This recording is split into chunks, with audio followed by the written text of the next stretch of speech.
asalaamaaleykum mbokk yi ñu ngi nuyu ku nekk turam ak santam di leen dalal fii ci ITV iRadio bu groupe eMedia point sn te tamit site bi di www eMedia point sn ñu ngi nuyu sénégalais bu nekk foo nekk ak fi nga nekk ci àdduna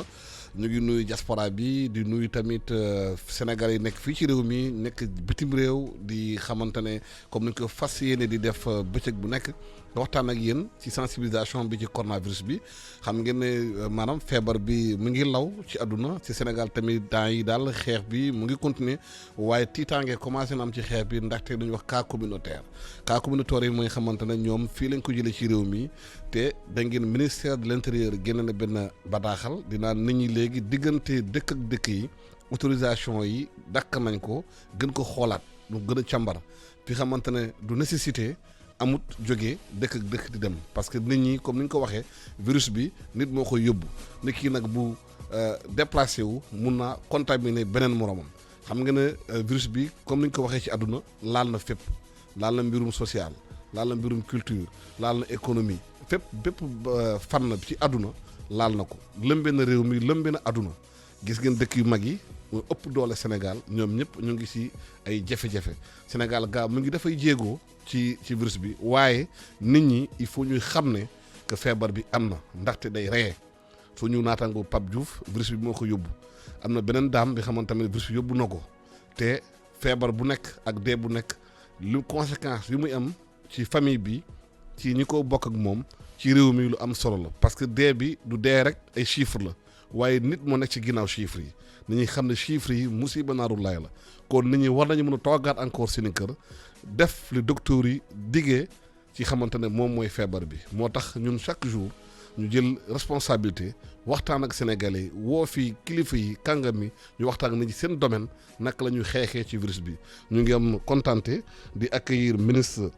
de l'emploi et de la formation professionnelle di monsieur Dame Diop ñu ngi lay nuyu di la dalal ci ITV iRadio. jërëjëf Alassane maa ngi lay fay bu baax di nuyu auditeurs yi ñuy déglu yëpp ci biir réew mi ak ci bitim réew. di ànd ak aussi ak Abou Kane professeur agrégé la chef département d'économie de la FASEG de l'université Cheikh Anta Diop de Dakar moo nekk coordonnateur national du projet d'amélioration des politiques actives d'emploi des jeunes en Afrique francophone de 2016 à 2019 moo projet bi nga xamante ne coopération canadienne moo ko financé woon monsieur Abou Kane ñu ngi lay nuyu. waaw maa lay fay Alassane di nuyu monsieur le ministre di nuyu ñi ñuy déglu yëpp. xam nga ne bu ñu waxee feebar bi day laal emploi lom solo la xam nga année bu nekk Sénégal presque 200,000 nit nañu dugg ci marché du travail di wut xëy te feebar bi bu amee ñi amoon xëy sax xëy na leen da la ba amatuñu xëy nguur gi jël nay matuwaay ci loolu def budget de 1,000 milliards di xool naka la ñu mën a jàppale entreprise yi pour ñu bañ a dàq travailleurs yi monsieur Dame Diop ñu ngi lay nuyu ci département bi nga nekk coronavirus bi mu démarré ba léegi yan jéegoo ngeen jël ci xeex bi. jërëjëf Alassane maa ngi lay nuyuwaat bu baax di nuyu professeur Kane bi mu bokkal plateau bi di la sant ci invitation bi sant leen aussi seen groupe eMedia parce que gis nañ seen taxawaay à l'instar de toute la presse ci xeex feebar bi nga xam ni lu am la que Sénégal yi war ko jox gëdd xam ne feebar bi day reyee day loraate.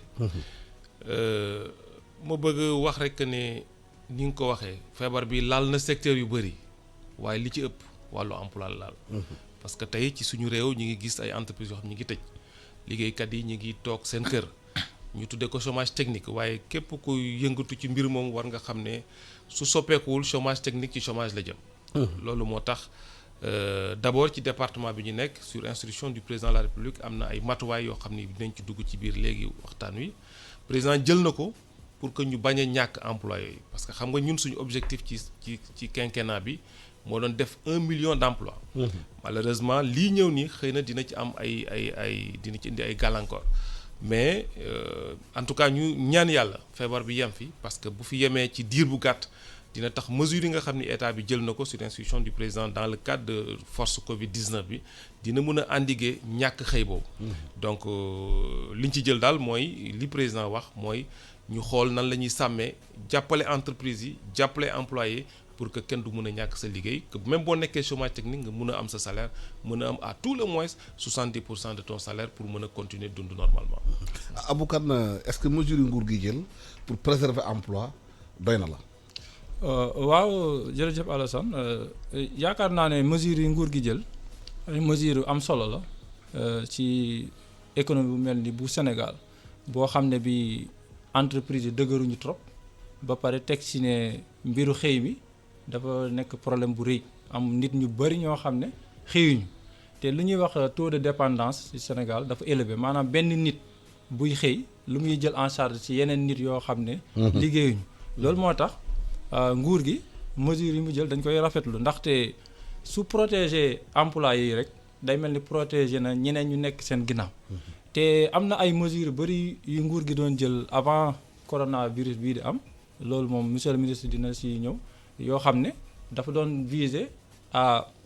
faire en sorte que jeunes yi surtout ñu mën a am xëy te malheureusement nag affaire bi ñëw na mu nekk benn choc boo xam ne dafa laal économie bi suñu Sénégal laal aussi économie àdduna bi yëpp te comme ni nga ko xamee ñun suñu réew dafa nekk réew bu néew doole boo xam ne dafay dépendre ci lu bëri ci luy jógee ci yeneen réew yi moo tax bu amee choc yi mel nii lu ñu tuddee choc commun boo xam ne dafa laal réew yu bëri ñun si ñu koy gën a yëg li ñuy bokk même su fekkee ne si wàllu feebar bi ci nit ñuy décédé wala yooyu alhamdulilah tane na ci Afrique wante ñun économie moom économiquement parlant ñun mbir mi dina kii moo tax bi nguur gi ne day fay ay bor yu mu yoreel ay entreprise ci Sénégal xam nga loolu lu am solo la parce que dina tax entreprise am liquidité pour que ñu mën a maintenir seen employés yi mën a aussi def yenn investissement yu ndaw même si activités yi dafay baissé actuellement ndax coronavirus bi te boo xoolee yeneen 100 milliards yi mu jël pour dimbale ko directement entreprise yooyu yëpp ay mesures la yoo xam ne jàpp naa ne dina am lu mu wàññi ci problème yi wante nag dañuy ñaan yàlla crise bi gaaw a jeex parce que mesures yi gouvernement bi jël nii loolu fii ak mun naa wax fii ak ay ñaari weer yooyu yëpp mun na tenir mun na baax waaye ñaanuñu ko yàlla bu mbir mi ëppee ñaari weer ci kaw yaakaaruma ndax nguur gi dina am doole pour defaat lii mu def nii parce que il faut mu répéter ko su fekkee ne affaire bi arrêté wul te loolu tamit dina am ay conséquences yu bëri ci employé moo tax ma doon takki ne sama gars yi ma ne leen nguur gi dafa ne day jàppale secteur privé day jàppale entreprise waaye en réalité jàpp naa ne moom xëy mi lay préserver employé yi la nguur gi bëgg a préserver lu muy soutenir entreprise yëpp xam naa ci waxtaan bi dinañ ci ñëwaat. waaw monsieur le ministre comme ni nga ko waxee mesure nguur gi jël 2-3 mois lay doon ñaan nañu yàlla crise bi teel a jeex waaye li jaaxal Sénégalais jaaxal docteurs yu bëri mooy que crise bi pour mu jeex foo feebar bi jeex ndaxte feebar bu jeexulee day gën a law te problème bi mooy nit ñaa ngi commencé inquiété ci cas communautaire yi te Sénégalais yi bëri ñu wax leen toog leen seen kër ngir moo di feebar bi law ndax bu lawee day conséquence su même dafay garaaw nit ñaa ngi continuer di mel ni daal affaire bi du dara si ñoom ñu ngi continuer di circuler virus bi di continuer circuler ba médecins yi di am nañu tiitaange ci cas yu yokk waaw jàpp naa ne pour que mesures yi ñuy jël mu am impact il faut que feebar bi jeex damay wax souvent mu jeex ci Sénégal mais ñu ñaan yàlla mu jeex ci àdduna bi parce que bu ñu yàlla dimbalee ba ñu circonscrire feebar bi fii te mu law ci yeneen dëkk yi tamit parce que Sénégal dafa bokk ci benn àdduna donc mënul moom kese dem sans yeneen dëkk yi donc loolu moo tax nit ñi war a xam ne feebar bi lu am solo la feebar bi lu metti la feebar bi lu dëkku la d'abord que ñu xam ne ñun suñu bopp la ñuy préserver parce que ku jël feebar bi mara d'Italie mën na lëj bañ a fekk te nag li olof di wax balaa nga ne naam ne fa ci loo mun a nekk ngay liggéey ngay am activité commerciale ngay daw ngir sa famille loolu yëpp day fekk nga wér donc il faut que sénégalais yi xam ne li nguur gi mesures yi nga xam moom la nguur gi jël te jël ko à partir des recommandations des techniciens maanaam boroom xam-xam yi wax ne virus bi du yóbbu boppam fii dem fële ñun ñoo ko yóbbu mais toog ku la wax toogal sa kër da nga war a jàpp ne yow lay aar d'abord balaa muy aar sa njaboot aar sa dëkkandoo aar sa réew et c'est important que ñu xam ne fii ñu jëm nii dégg naa directeur de cabinet de la santé wax ko mooy période bi gën a metti parce que cas yi nga xam ne dañ jógoon bitim réew ñëw dëkk ak seen njaboot ñu leen ay cas importé cas contact c'est facile à maîtriser yooyu yomb na ñu xam ne topp ne diwkat génnoon na ci période bi nañ ko jël confiné ko seet ko nu feebar bi demee ci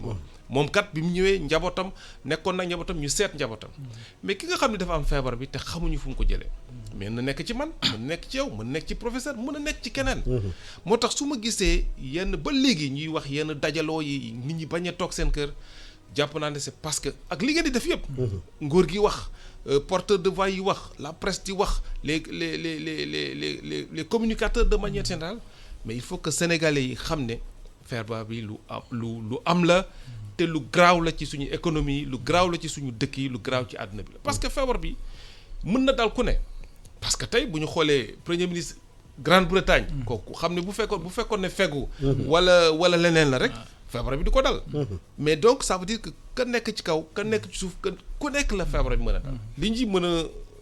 suutaral rek moo ñuy sàkkoon mu respecter li instruction yi nga xam ne moom la ñu jox mooy cet gi mooy toog bi bañ a dox bay sàmmonte parce que ni ko professeur waxee su feebar bi jeexul fii ak bon jàpp naa ne président ñun projection yi def mooy fii ba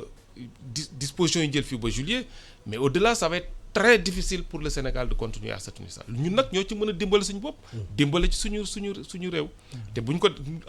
en quoi faisant ñu toog sàmmonte ak yi nga xam ni moom la borom xam-xam yi wax donc vraiment je profite de l'antenne pour lancer un appel ñi ngi koy def saa su ne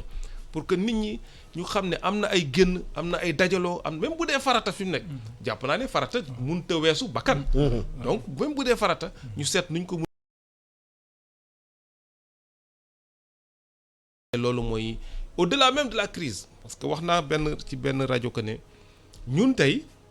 bu ñu jógee ci lii te ñaan yàlla génn ci bu gaaw war nañ jàngataat suñu doxalin suñu nekkin pour que crise bi nekk benn opportunité boo xam ni Sénégal àdduna bi yëpp dañ fi jógaat changer encore de paradigme au point de vue international pour mën a gën a dem ci kanam. waaw même si bi na projection yi mois de juillet lay doon mois de juillet parce que il faut ñu xalaat après juillet au cas où lu ñuy xeex ni arrêté wul bu loolu amee scénario bu kenn ñaan na ko yàlla fa ñu jëlee ressources pour continuer di soutenir entreprise yi xam ne produire tuuñu ils sont à l'arrêt. waaw fu ñuy mën a jëlee ressources yi xam nga ñaari côté rek la mooy ay ressources internes wala ay ressources externes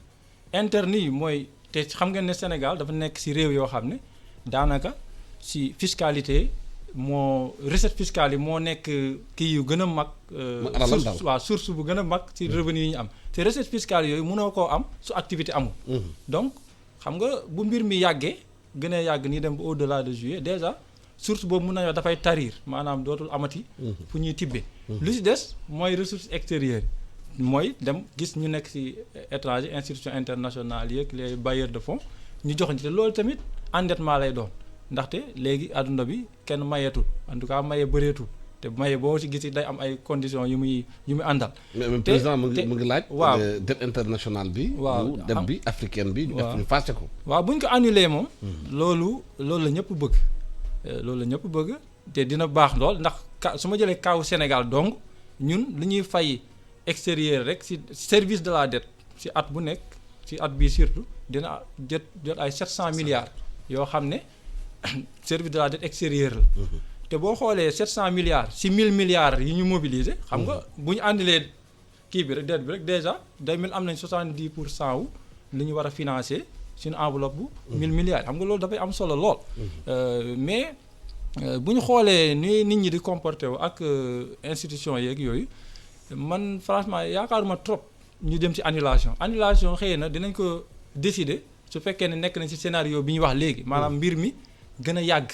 ba mu wóor leen ne fii nii amatul benn pexe waaye nii danañ ko jéem rééchelonner ne ñu maanaam bu leen ko fay léegi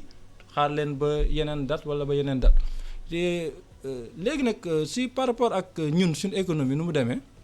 comportement yi nga doon wax léegi lu koy expliquer mooy économiste yi lu ñu tuddee taux d'escompte psychologique maanaam am na une préférence pour le présent xam nga nit ki dafay xam ne moom bu génnee am na risque pour mu attraper maladie bi wante il se dit que moom it mun na génne ñëwaat te dara du ko jot waaye wóor na ko ne su toogee deful dara du lekk xam nga donc luy préférence pour le présent bi mooy moom comme jàpp na ne wóor na ko ne bu toogee nii du am lu mu lekk te bu génnee mun na dem ñëw mucc moom day préférer dem génn wuti ñëwaat léegi nag risque boobu xëy na bu dee yow médecin nga da ngay wax lii moom jaru ko et cetera waaye nit ki moom si nu muy xalaatee ak nu muy dundee moom pour moom lee moo gën dem tànt parce que xam na ne bu toogee xam na lu ko ciy fekk te ça c'est certain alors que fële am na benn incertitude maintenant lu koy waral nag aussi si wàllu xëy bi la Sénégal parce que xam nañ ne ñu informel secteur informel moo fi ëpp te ñu yu bëri si mesures yu état bi jël yu gouvernement bi jël loolu day protéger dans employés yoo xam ne mun na leen identifier. entreprise yi xam leen parce que ñu ngi siy wax ay waxu cotisation sociale ñu ngi siy wax ay il faut nga maintenir au moins 70% di loolu ça suppose que nit ki mu ngi xëy fenn ñu koy fay. te xam nañ ne Sénégal ñuy xëy ñu leen di fay bëriwuñu. ñuy xëyal seen bopp di wutal seen bopp ñoo fi ëpp. loolu nag mooy waral comportement yi ngay gis nii du càgg ne Sénégalais yi xamuñu de xam nañu bu baax risque bu ci am wante choix bu ñuy def la ci économie dañuy wax choix intertemporel la dañuy xool diggante tey ak suba. maanaam lan laa war a def léegi nag état bi moo tax mu war a nag xalaat tamit. ci acteurs secteur informel yi bu baax a baax xool ñoom tamit yan mesure spéciale la ñuy jël ci ñoom ndax jàpp naa ne mesures yi ñu jël nii pour les entreprises baax na wante dafa am benn partie liggéeykat yi bu mu concerné mais bu ñu xoolee ci biir a biir xool ñu yëngatu ci biir transport bi xool ñu yëngatu ci biir mbay mi xool ñu yëngatu ci biir napp gi yu mel noonu ñoom ñëpp am nañ ay organisation ñu wax ak ñoom jëm leen a jàppale ci ñoo xam ne day dem directement ci ñoom même si des fois dañuy wax ne yeneen mesures yi état bi jël maanaam vivre yi muy joxe wala yooyu dina laal ñëpp gaa. waaye nag nit soxlaam yemul ci lekk ak naan. xam nga lu ñuy joxe ceeb diwlin suukar baax na loolu moom kii na ndax dina éviter crise sociale bu mag bu ci réew mi ndax dañu nekk ci dëkk bu ndóol wante comme soxlay nit weesu na lekk ak naan donc il faut ñuy xool majorité population bi secteur yi ñu nekk di ci liggéey. ñu wax ak ñoom pour jéem leen a cibler même si ciblage boobu mooy gën a jafe nag. que ciblage bu ñuy def nii ak ñoo xam ne ils sont bien identifiés nekk ci biir secteur formel bi. Monsieur le ministre, est-ce que réussite stratégie bi ngeen mettre en place dépendre justement ci mbirum secteur informel bi. man su ma nekkee chauffeur la su ma yeewoo foo ma dem dawal sama car am sama dépense jour bu fekkee ne bu joxe naa dépense bi midi ngoon ay boori 16h laay añ. ci añ boobu tamit xëy na moo nekk sama reer bu fekkee ne aw ma fu ma koy jëlee il faut ma génn même bu dee feebar bi am na mais est-ce que nguur gi warul am stratégie justement par rapport au secteur informel liggéeykat yooyu pour ñu mën a réussir stratégie de confinement partiel bu ñu mën def. très bien jàpp naa ne damay dëggal li professeur wax que ne nit ñi xëy nañ xam nañ danger bi ñuy def pour ñàkk génn mais suñu structuration économique 97% informel la ñu wax. mais loolu mooy li mu wax léegi. que normalement crise bi daf ñu war a yóbbu ci ñu jàpp ko comme opportunité. tey ñu xam ne tey même ci intervention état suñu bëggee jàppale yenn organisation malheureusement c'est tellement informel que dina jafe. donc crise bi lu mu ñu war a yóbbu mooy nan la ñuy def pour que ce système informel là ñu mun ko formaliser pour man on doit encore communiquer parce que crise bi wane na tey ne ñàkk formalisation. xëy na bon on pense que ki nekk ci benn activité di xëy di jóg di daanu di am dara au jour le jour dina ko yombalal mais en réalité formalisation bi dina ko indil yeneen opportunité parce que formalisation boobu mooy tax tey que non seulement nga mën a liggéey di am loo xam ne di nga ci mën a dund suturloo ci ak sa njaboot parce que du lekk ak naan rek. mais c'est au-delà de ça de tous les besoins primaires mais dina la permettre aussi nga am ay rampe yoo xam ne di nga ci mën a jàppandiku yu mel nii su amee. parce que dina tax nga mën a def ay épargne dina mën a tax nga am souscrire assurance di nga mën a am ay opportunités yoo xam ni environnement économique dina la ko permettre pour que même su li amee nga mën a am loo suturloo ak sa njaboot donc mais c'est très difficile. parce que c'est dafa nekk loo xam ne nii dafa yàgg ci ñun. et bokk na ci li koy indi mooy damay xëy suba rek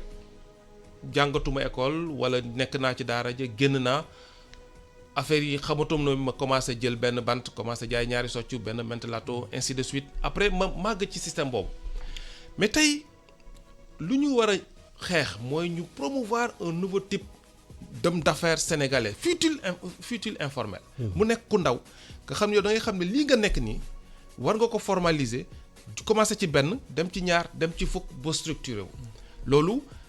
njëriñ la ci ñëpp parce que fii généralement sénégalais boo waxee formaliser la li ñuy njëkk a xalaat mooy su ma formaliser fisc bi dinañ ma laaj impôt dinañ ma laaj or aujourd'hui crise bi wane ne tey suñu bëggoon jàppale ñi nga xam dañuy informer fan la ñuy jaar c'est une grande question. soo ko jëlul ci ménage bi nga xam ni ménage bi jàpp nañ ne amuñu doole war nañ leen jàppale ci dund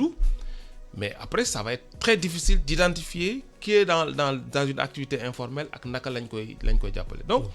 dafay wane ne rek li ma wax léegi que crise bi war nañu yee ci beaucoup de choses. ci suñu ay comportements de tous les jours mais suñu comment mener notre activité ñun am nañ ci rôle. ñun en tant que ministère de la formation professionnelle de l'artisanat parce que aussi c'est une autre frange très importante. mais de l'emploi. xam nga loolu li ngay wax ni si dans le long terme. oui tembe fu ñu nekk nii instant bi nii. waaw kët ne jon lan la ñuy war a def. waaye li ñu war a def mooy dimbale leen ci li mënta ñàkk man jàpp naa li mënta ñàkk mooy dund. boo yeewoo wér lekk ak sa jaboot nga lekk. ñu ñaan yàlla nag comme ni ñu ko waxee que ñu gaaw ci génn parce que état taxaw na ci seen wet pour jàppale leen wàññi facture supporter facture de courant facture ndox joxe dund mais loolu dafa nekk loo xam ne nii mënta continuer à très long terme sinon ça va être très très difficile donc li ñu mën a def léegi rek mooy que ñu jàppale leen au moins ci dund ci besoins primaires yi moo am fay ndox fay courant pour que ñu mën a taxaw ci ñaari weer ñetti weer yi ñu jëm pour que après activité bi mën a relancer parce que loolu rek la ñuy ñaan. parce que professeur ni mu ko waxee suñu koom-koom ci recette interne la ci recette externe. et recette interne ci activité la su activité économique amul entreprise duñ fay impôt bu ñu fayul impôt duñ mën a am budget état te budget loolu rek la parce que li ngay dundee li ngay am ci recette da nga ko war a dundee malheureusement suñu dëkk yëpp li ngay am doyul sax ci li ngay dundee loolu moo tax ñu def recours au service de la dette extérieure pour mën a combler suñu manque boobu donc li ñu mën a def rek mooy ñaan nit ñi même bu ñu nekkee ci informel buñ ci génnee ñu xalaat formaliser wu parce que am na yeneen avantage yoo xam ni à court terme doo ko gis mais à moyen terme ou bien ci ay situations yu mel nii ci ngay gis njëriñ. mais est-ce que crise bi wonewul faay suñu économie africaine et sénégalaise yi woon aujourd'hui que ñun suñu économie yi au lieu ñu repose sur une production interne pour lii amee ñu mun a résister mbay mi ak napp ji ak yeneen ñu organiser ko on a laissé le commerce mooy jënd ak jaay ci biti prospérer li moo tax crise bu amee ñu am jafe-jafe. effectivement nous avons des économies extraverties ni ñu koy waxee te très dépendantes de l'extérieur suñu production locale yi duñ ko valoriser trop. bien que nag ñu ngi def ay efforts année bu jot ñuy jéem a yokk dara wante crise bi wane na ne am na ay limites ndax comme ni ko ministre waxee. parce que Sénégal mu ngi fêté 60 ans d'indépendance. 4 avril bi passé. loolu c'est 60 ans d'indépendance mënoo dundal sa réew. loolu c'est un vrai problème et même lu ñu wax léegi bu demee ba état ne bëgg naa jàppale samay nit waaye xaw ma leen xam nga loolu day jafe maanaam secteur informel bi ñuy wax mënuñu ko identifier man damay wax ne.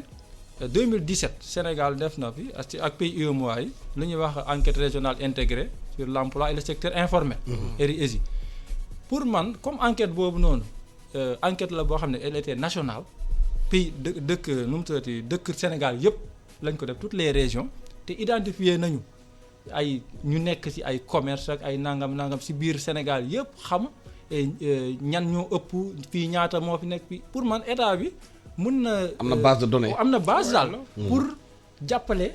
waa secteur informel parce que aussi su fekkee ne dañuy def ay enquête rek dépenser ci ay milliards rek après teg base de données yi ci biir machine yi bàyyi ko pour man amul benn njëriñ il faut que ñu jël exploiter ANSD liggéey bu muy def ci enquêtes yi ñu jël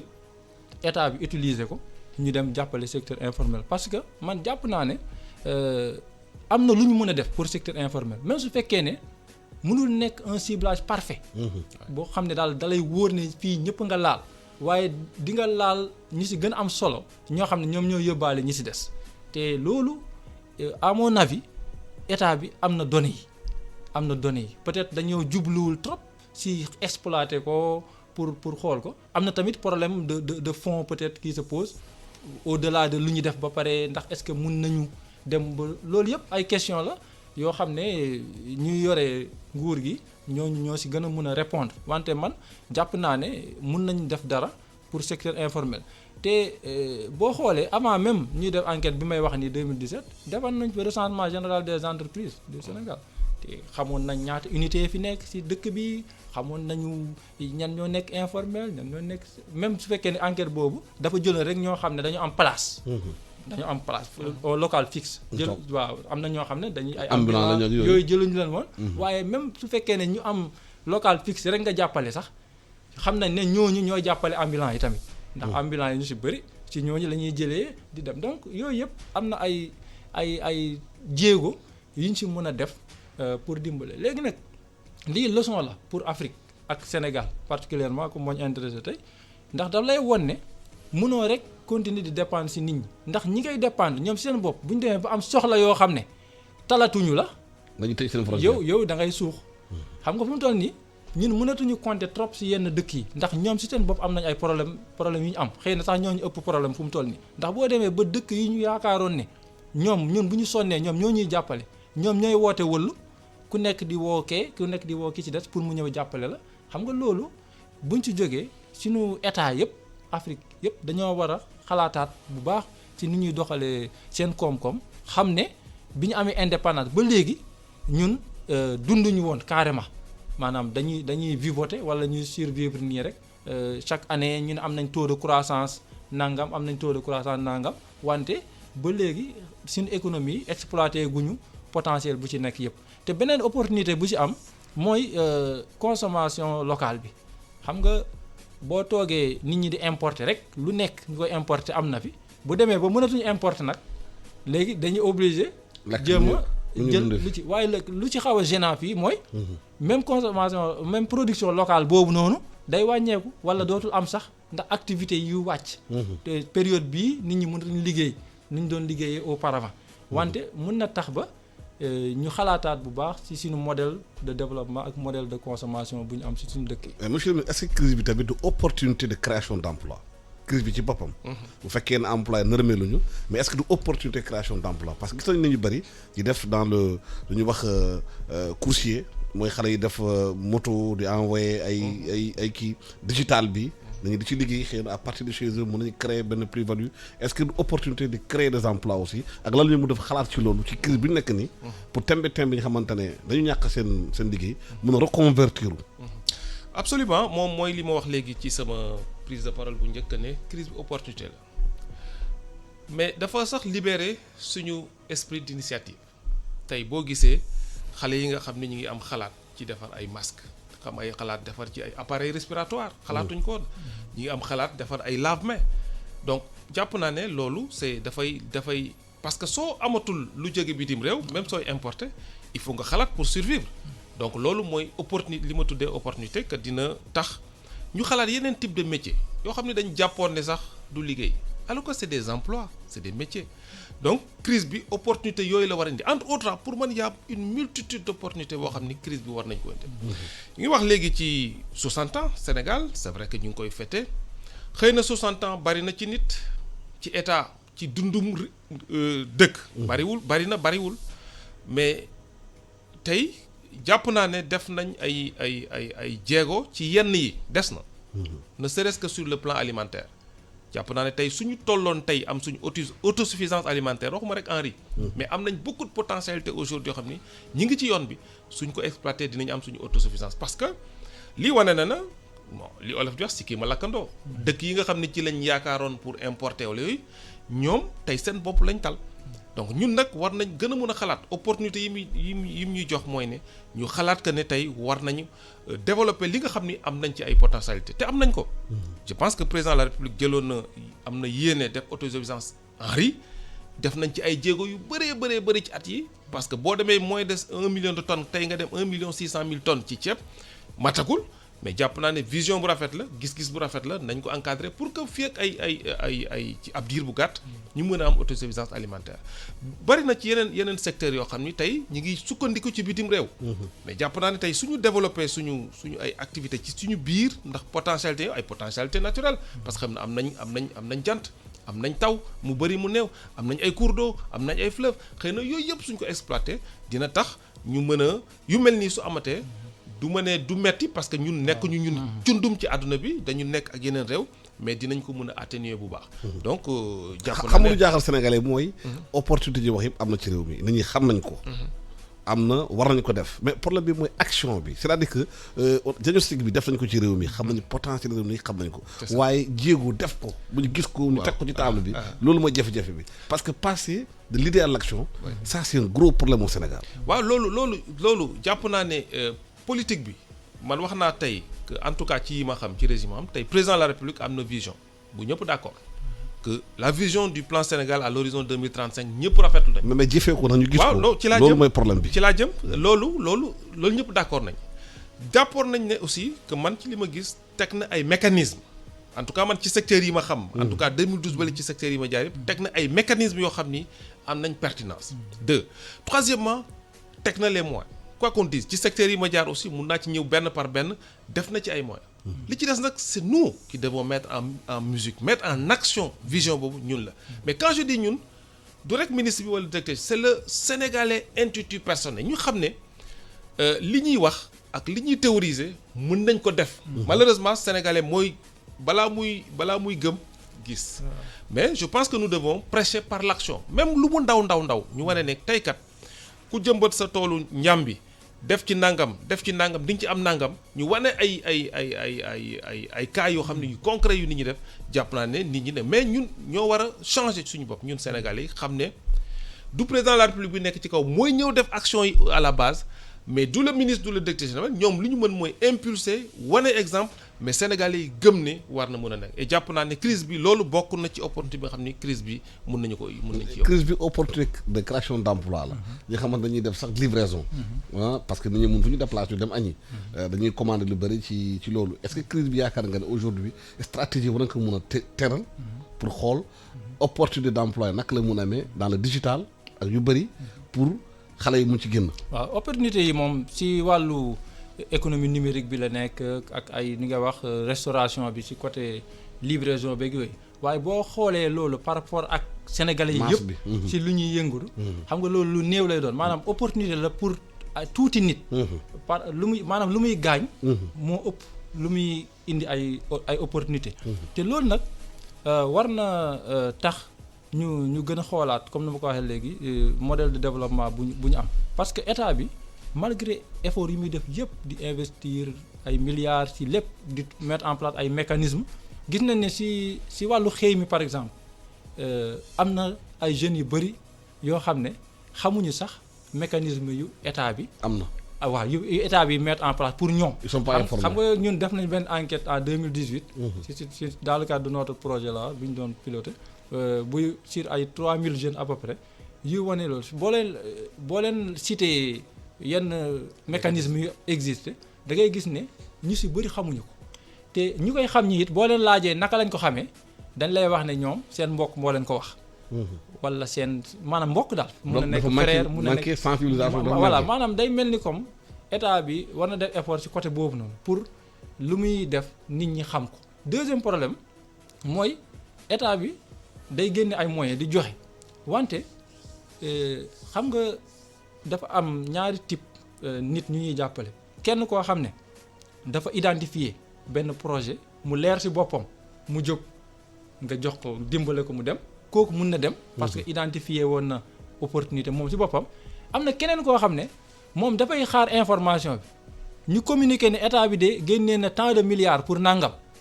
moom mu dem pour bëgg a am ci xaalis boobu kooku même bu defee lépp lu mu mën jouer ay relation ba ñu defaral ko ay papier yu baax ba mu déposer ba ñu jox ko kooku du dem xam nga te loolu nag moo ci bëri parce que ñun suñu étude wane na ne impact buy financement accompagnement yi ñuy def pour jeunes yeeg yooyu ci wàllu xii impact bi day doubler su fekkee ne en amont améliorer nañu ciblage bi maanaam ñi ñuy jox ñi ñuy jàppale su fekkee ne jàppale na ñi ñu war a jàppale impact bu ñu am tey day multiplier par 2 maanaam ñu bañ jël ay militants di leen jox ay financement bon pas forcément xam nga loolu bokk na ci ndax ci enquête bi loolu bokk na ci affaire militant affaire bokk dëkk xam nga maanaam kee dëkk benn village wala benn département mu fexe ba waa village am ci wala waa département yooyu moom am na parce que ñun ay chercheurs lañu bu ñuy dem di xalaat yëpp la ñuy jël en compte te lépp la ñuy laaj. te ci li ñuy wax facteur inobservable yi. loolu noonu bokk na ci parti boo bokk wala dëkk boo dëkk wala ainsi de suite relation yoo am yooyu yëpp mais wane nañ ne bu ñu améliorer foofu maanaam ñu ñu koy jox ñi mu nekk ñoo xam ne ñooñu lañ ko war a jox état bi dina am le double de ce qu'il obtient actuellement. comme résultat mais boo posé sànq question. am na ñu xamante ne jotuñu information bi. waaw est-ce que repose wul la question la plus profonde. mooy mbirum éducation. waaw loolu am na ci lépp. waaw ndax boo nekkee ci réew. waaw jànguloo. jàngal luñ la. doo xam lu xew ci réew mi. waaw xam nga responsabilité nguur gi la jàngal xale yi. waaw xam nga lu ci inquiétant mooy ñun suñu enquête bi dañoo jëloon ñoo xam ne daanaka majorité yëpp dañoo jàng majorité parce que en réalité mécanisme yi financement état bi ñu doon étudier. yu ci bëri ndax dañ ci doon waxal ay convention nationale état emploi yu ci bëri dafa amoon. jàng nañu ñoo xam ne ñu jàng la ñu diplômé. waaye ils sont pas informés waaw ndégam sax ñu jàng ñi ñooy am problème wax ma la ñu jàngul ndax Sénégal dafa nekk dëkk boo xam ne 54% ay analphabètes lañ. te boo jëlee ñeneen ñoo xam ne ñi jàpp nañ ne ñoom jàng nañ ils sont instruits ñooñu sax am na ci ñu bëri ñoo xam ne xamuñu dara ci mécanisme yu leen di kii léegi. bu ñu xoolee nag ñoo xam ne état bi jot na leen accompagner gis nañ ne am na impact tuuti ci ñoom ñenn ñi xëy na sax lu ñu leen accompagner taxul ñu am liggéey waaye tax na ñu gën a xam marché bi. marché travail maanaam mu gën nañ mën a xam léegi fan la ñuy mën a jaar pour am liggéey ainsi de suite ndax rek état bi jàppale na leen ci wàllu formation walla ci wàllu yu mel noonu ñeneen ñi gën nañ am confiance ci seen bopp. maanaam dañ doon foog na ñoom xamuñ dara mënuñu dara. léegi grâce à l'accompagnement bu état bi def. ñoom gën nañu wóolu seen bopp pour mën a def mën a entreprendre dara ainsi donc yooyu yëpp yu am solo la wante encore une fois opportunité yu crise bi di indi pour man ci suñu dëkk bi boo koy méngale ak lu muy yàq ci wàllu liggéey foog naa c'est négligeable daal maanaam opportunité yu ñuy am maintenant mun nañ nag après la crise ne yii nii opportunité yi bees yu ñu amoon ni nii nañ ko maintenir. daal ñu xam ne lii nii crise bee taxoon ñu découvrir ko léegi ñu dolli ko ci luñ daan def avant. loolu lu am solo la. waaw monsieur le maire posé na problème yi xamante ne communication d'information. ba la amee projet pour xale yi seen bopp même bu fekkee dañoo jàng école xamuñu projet yi. mënuñu dem ci projet yi dafay mel ni du am sens. xam nga li may wax souvent dans une autre vie professionnelle dama doon wax ne Sénégal mooy. dëkk boo xam ni malheureusement man y compris li ci ëpp li ñuy déglu ci communication c'est la politique ce sont les faits divers malheureusement parce que boo xoolee ni ko professeur waxee mécanisme yu bëri yoo xam ni am na bénéficiaires yi peut-être pour ñu xam ko damay xam Alsane kat moo nekk iRadio mi ngi développer telle chose en général ça se passe comme ça et pourtant Alsane dans sa structure communique par tous les moyens pour que nit ñi cible bi nga xam ne moo tax mu jóg ñu xam malheureusement ça c'est une réalité une autre réalité que nous avons mooy souvent damay toog ba yàgg ma ni ñun Sénégal c'est assez bizarre parce que ñi jàngul wala ñi nga xam ni bon seen jàng soriwul ce sont les déscolarisés précoces ñi nga xam ni sax dugguñu école ils ont un esprit beaucoup plus entreprenant que ñi jàng école c'est quand même un paradoxe et on l'explique tey aujourd'hui xale yi jàng yëpp moi en tant que ministre de l'emploi tous les jours des parents des jeunes qui veulent je vais entrer dans la fonction publique c'est un paradoxe pour man et pourtant ñi nga xam ni jànguñu ñoom dañuy bëgg jël seen benn bouteille jën ñaari kii commencer kocc-koccel def seen affaire ça c'est un paradoxe c'est pour ça qu'on doit changer de paradigme montrer wan xale yi que ne les mécanismes existent te ñoom ñoo war a dem c'est pas des mécanismes parfaits hein. Je ne dis pas que c'est parfait mais quand même état mu ngi jéem teg ay mécanismes jéem gunge xale yi ay mécanismes techniques non financiers ak des mécanismes financiers pour permettre aux jeunes d'entreprendre parce que aujourd'hui notre salut foofu la nekk parce que liggéey bi xëy bi mënuñu ko régler rek ci xëy weer ñu lay fay par weer malheureusement aussi ñun ñi ci ëpp ci xale yi ñuy jàng tey boo xëy dama bëgg emploi salarié mais est-ce que du image boobu la Sénégal véhiculé ci bopp xale yi yaakaar ne xëy bureau la toog ginnaaw bureau yore ngan di photo di wonewu est-ce que image boobu la état bi véhiculé ci bopp xale yi ba ñu yaakaar na ñoom bu ñu toogul bureau rek amuñu liggéey. Oui, je pense que c'est historique c'est lié à notre passé pour beaucoup de choses mais loolu moo tax. il faut le changer. Oui justement loolu moo tax ma ni ñun on doit changer dans notre forme de communication en tant que nous au ministère de l'emploi de la formation professionnelle dañuy bëgg di wane xale yi nga xam ni jànguñu jàng bu gudd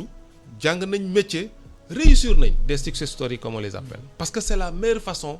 de convaincre les jeunes que ne c'est possible nga jàngi métier ak am accompagnement sa état réussir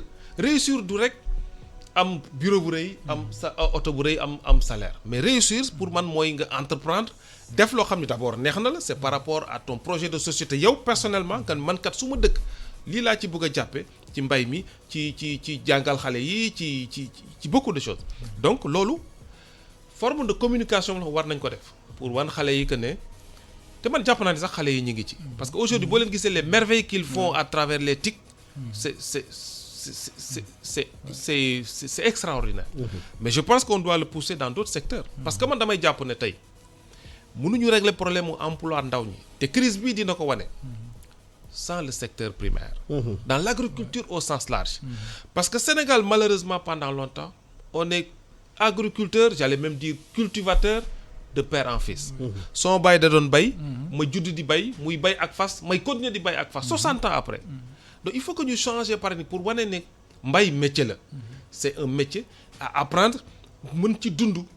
parce que souvent li may wax suma centre de formation yi dama ne suñuy jàngalee agri élevage ci centre de formation yi il faut que ndaw bi bu nekkee ci biir centre bi mu xam ne lii muy def nii kat bu ëllëgee su delloo ñongoloor ca dëkkam am benn parcelle am de 1 hectare dina ko mën a defee noonu mais surtout dund ci parce que loolu su amul du ci mën a toog parce que dina ko fa bàyyi dem defi leneen donc je pense que yooyu yëpp comme ni ñu wax opportunité loo xam ni crise bi dina ko génne et jàpp naa ne professeur man crise bi incha allah man c'est ma conviction teguma ko fenn c'est ma conviction que fii ak weer yi dinañ ci génn mais lu tax muy nekk opportunité mooy dina tax ñu conserver emploi yi ñu amoon parce que mesures yi nga xam ne état jël na ko dina mën a préserver les emplois ci weer yi yëpp mais dina tax aussi mu def ce tilt nécessaire dans nos têtes nous tous tey ndaw ñi nga xam ne amuñu woon liggéey ñi nga xam ne sax amuñu liggéey pour defaraat suñu toogaay pour mën a créer yeneen façon de job mais créer aussi yeneen opportunité pour ndaw ñi pour ñu mën a am xëy mais est-ce que loolu waru ci boole comme nu mu ko yoree moom renforcement formation professionnelle parce que mën nga xëy na bañ a jàng te jàng sorewul mais nga mun a am métier bi moo ñu formé la ci métier bi nga xamante ne yow boo ci yëngoo xëy na bu la nguur gi gungee ci métier boobu da nga mun a am li nga xamante ne xëyal sa bopp est-ce que mënuñu renforcer davantage formation professionnelle parce que gis nañ ay réew ñëpp mënuñu dem université mais Sénégal dafa mel ni boo demee université bi tey étudiants yi bëri nañ fa car macha allah waaye ñu si gën a bëri dañuy jàng yi xamante ne bu ñu génnee xamul sax lu ñuy def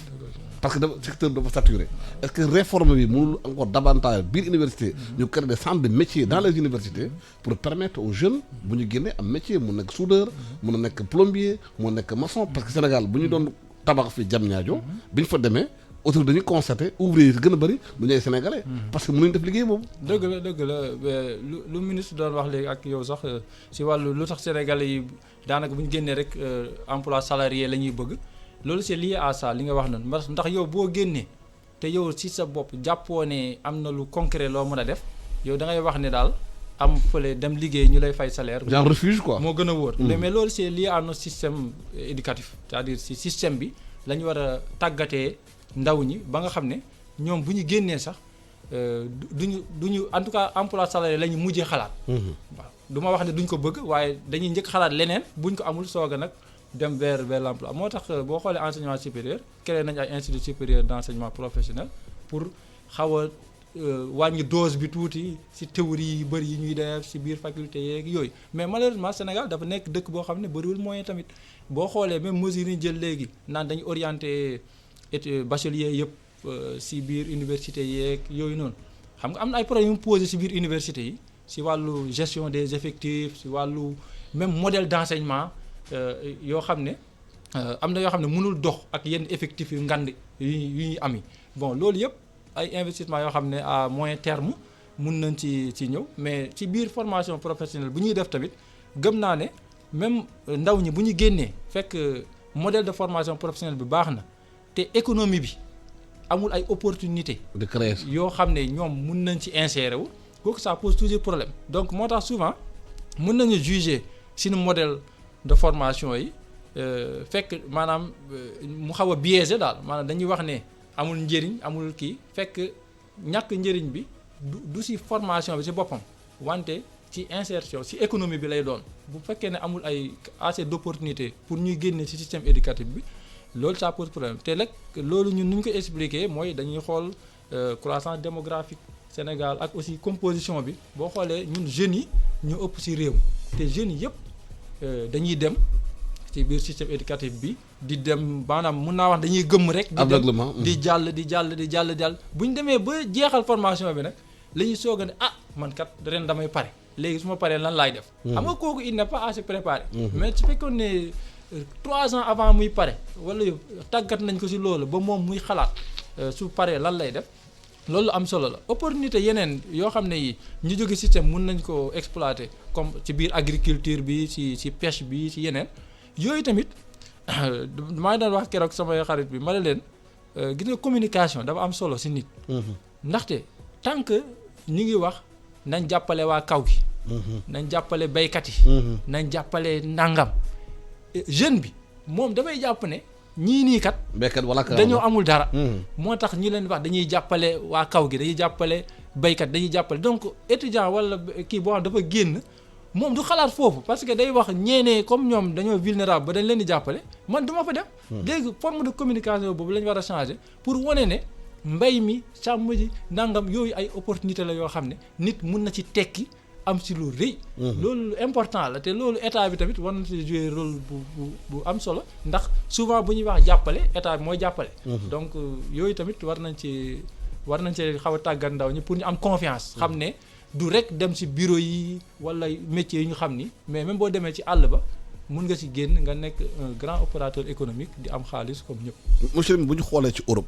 dëkk gën a dëgër si mbirum économie même ak crise bi am ni Allemagne la. mais Allemagne système PME PMI la parce que dañ ko développé mais loolu dafa reposer système éducatif bi parce que mos naa tas benn Sénégal bu Souleymane Niang ci solaire la liggéey Allemagne mais dafa ma ne moom doomam bu yeewu suba teel dem jàngi ngoon atelier lay dem maanaam xale bi ñaari kii lay def genre éducation alternative parce que mu yaakaar na xale bu mu fekkee ci école bi mënu ci jàll dina mun am au moins métier mun def Allemagne lan moo tax Sénégal mënuñu xalaat forme d'éducation bu mel noonu ak formation bu mel noonu pour xale yi te moom doomam bi kii la nekk primaire la nekk bu demee suba école ngoon mu dem atelier. dëgg la Alassane je pense que li ñuy wax léegi ci problème de communication bi feeñaat na que Sénégal mi ngi def forme de formation duale boobu. Allemagne yi tudde ko formation duale. mooy école entreprise. Sénégal tuddee ko école entreprise ñi ngi ci dérouler programme ci biir Sénégal malheureusement en termes de communication. xamuñu ko te pourtant on a fait tellement de rencontres moi j'ai fait le tour presque du Sénégal dans toutes les régions j'ai réuni les jeunes pour présenter le programme signer même des conventions avec des entreprises pour des jeunes mais li nga wax lay dellu si que président de la République Macky Sall dafa bëgg a changer paradigme dans le secteur de l'éducation changer paradigme mooy mettre l'emphase sur la formation professionnelle parce que tey ñi ngi wax 200 000 jeunes qui arrivent sur le marché du travail. mais quels 200 000 jeunes ni ko professeur waxee mooy xale yoo xam ni jàng nañ tëñax-tëñaxi am bac ñun ñëpp on a voulu aller à l'université ce n'est pas possible et c'est même pas normal donc ñu dem université jàng am master am licence génn mais mënuñu dara. on n'a pas de compétence mënuñu dara ak suñu loxo. contrairement dans les pays développés tey da ngay jàngi métier jàngi école am ay passerelles yoo xam ne soo bëggee continuer nekk ay docteur ay chercheur nga continuer dem université mais nga mun dara ak sa loxo mais loolu moo tax mais comme j'ai dit tout à l'heure suñu réew damay wax souvent que ne on a eu la chance enfin il faut le mitiger am un président poète après les indépendances qui a mis l'accent sur la formation des ressources humaines de manière générale c'est pas mauvais. C'était bien, ça nous a permis aujourd'hui d'avoir une administration forte avec de hauts cadres. Mais aujourd'hui suñu besoin économie nekkatul ci côté boobu suñu besoin économie c'est plutôt dans le secteur primaire comme ni ma ko waxee léegi mais c'est aussi dans le secteur secondaire loolu moo tax ñun suñu gouvernement changer de paradigme d'abord en termes d'allocation des ressources le sous-secteur de la formation professionnelle pendant longtemps moo nekkoon le parent pauvre du secteur de l'éducation on s'est toujours vanté que dañuy def plus de 40% de notre budget dans l'éducation mais moins de 4% aller à la formation professionnelle résultat des courses téeméeri ndaw yoo gis ñuy wut liggéey juróom-benn ñoo ci am qualification donc président de la République Macky Sall ne dafay changer paradigme en mettant beaucoup de ressources dans la formation professionnelle ñu multiplier les centres de formation damay expliquer souvent que en Afrique de manière générale la moyenne des centres de formation dans nos pays ni ko professeur wax c'est 50 parce que ça coûte cher ñun on était en 87 en 2012 tey ñu ngi ci 119 et cette année on va réceptionner 13 fukk ak ñett donc loolu yëpp pour yokk place de formation professionnelle moo tax président décidé ne école jàngi métier day permettre que xale bi am métier comme on dit am compétence pour mën a liggéey ak am mu jëlaat 5 milliards dugal ko ci programme tuddewuñ ko dual parce que dual c'est plus spécifique aux Allemands parce que Allemands yi ils ont un tissu de PME PMI très très dense loolu nag ñun ci lañ jëm te jëm ci nag moo indi beneen articulation cohérente bu président def mooy articuler formation professionnelle ak artisanat parce que l'objectif c'est de pousser les artisans à aller vers la création de PME PMI parce que ñooñu ñëw téye suñu économie donc président ne nañu taxawal une formation en alternance tudde ko école entreprise aujourd'hui au moment où je vous parle il y a au moins 10 000 jeunes à travers le Sénégal yoo xam ne ñi ngi liggéey ci ay entreprises fut-elle des entreprises artisanales structurées am nañu ay critères pour jël leen ou des entreprises de grande taille mais di jàngi aussi dans les écoles de formation en termes de formation. mais yoolu ban place gën ci jox ñu nekk secteur informel xam nga déjà ñu ngi ci marché bi. waaw amuñu formation bi waaye ñu ngi liggéey ban place ngi leen jox ci formation boobu pour ñu mun a mieux structurer li ñuy def lu ñuy def. parce que nit ñi xalaat nañu boo demee Ngaye Mékhé tey. am na Sénégalais fa nekk xarañ nañu ci defar dàll. xarañ nañu ci defar ay ceinture. defar ay bot defar lépp déjà ñu bëri xalaat nañu Sénégal waratu mun a di continuer di jeegaani ay ceinture ay cartable ay dàll rien que armée sénégalaise bu doon jënd rek li Ngaye Mékhé defar xëy na dina créer emploi yu bëri ci foofu te ñu continuer di importer loolu xam nga loolu du encourager aussi xale yi ci dem ci liggéey yi waaw loolu lay wax ni démb maa ngi koy wax seen benn naataango que ne fi ñu jëm mun nañ dem ba légiférer pour interdire ñuy importer yenn produits parce que on aura un artisanat fort des gens yoo xam ni am nañ xam-xam encadré nañ leen structuré nañ leen pour que ñu formaliser wu mais aussi mun a defar des produits de qualité en série suñu artisans yi am nañ xarañte tey ku dem Ngaye gis lu ñuy liggéey ci der nga xam ni macha allah ñii ku leen encadré day président jox nañu instruction pour ñu tabax fa benn centre de formation sur les métiers de cuirs et peaux financé par la Banque africaine de développement donc parce que constat yi Sénégal yi def bëri boo demee Touba pot et cuir bëri na fa dañuy jël suñu pot cuir yóbbu ko Italie ñu defar ñëw jaar ko Sénégal alors que bu ñu bàyyi woon pot cuir yi foofu ci Ngaye Mékhé mën nañ créer benn secteur d'activité maanaam def élevage def fourrage def lépp ci Ngaye Mékhé nekk zone ak Touba xam nga une zone industrielle lay doon fekk dàll yi waa Ngaye ñoo koy defar tout à fait ministre yi ñun armée bi di jënd dàll Ngaye Mékhé bien que am na nag déjà am na ñu bëri ñoo xam ni am nañu artisan yoo xam ni ñu ngi defar ñu ngi jàppale armée bi ci ay tenues ci ay dàll ci ay les trucs de cuir am na mais mun nañ def plus te def plus bi dafay jaar ci ñaar benn bi mooy artisans yi ñu gën leen yokk seen xam-xam ñun am na fanweeri xale yoo xam ni Ngaye ak li ko wër lañ dëkkoon yóbbu nañ leen bitim réew ci Italie ñu yokk seen xam-xam ci wàllu cuir donc président de la République gis na leen bi mu ñëwee ci salon bi xale yi defar ay dàll defar ay sac yoo xam ni boo ko gisee doo ko xàmmee ak beneen sac yu jege. mais ministre di jënd foofu dàll yi aussi. waaw d'accord na non. ak seen ceinture ak seen ceinture ak suñu cartable ak suñu cartable ak yëpp. parce que ci loolu lay jaaree. président de la République wax na ko ne moom nangu na loolu que moom mu joxe exemple wane mais wax naa dafa am benn mais bu ndaw. mais bu ndaw mooy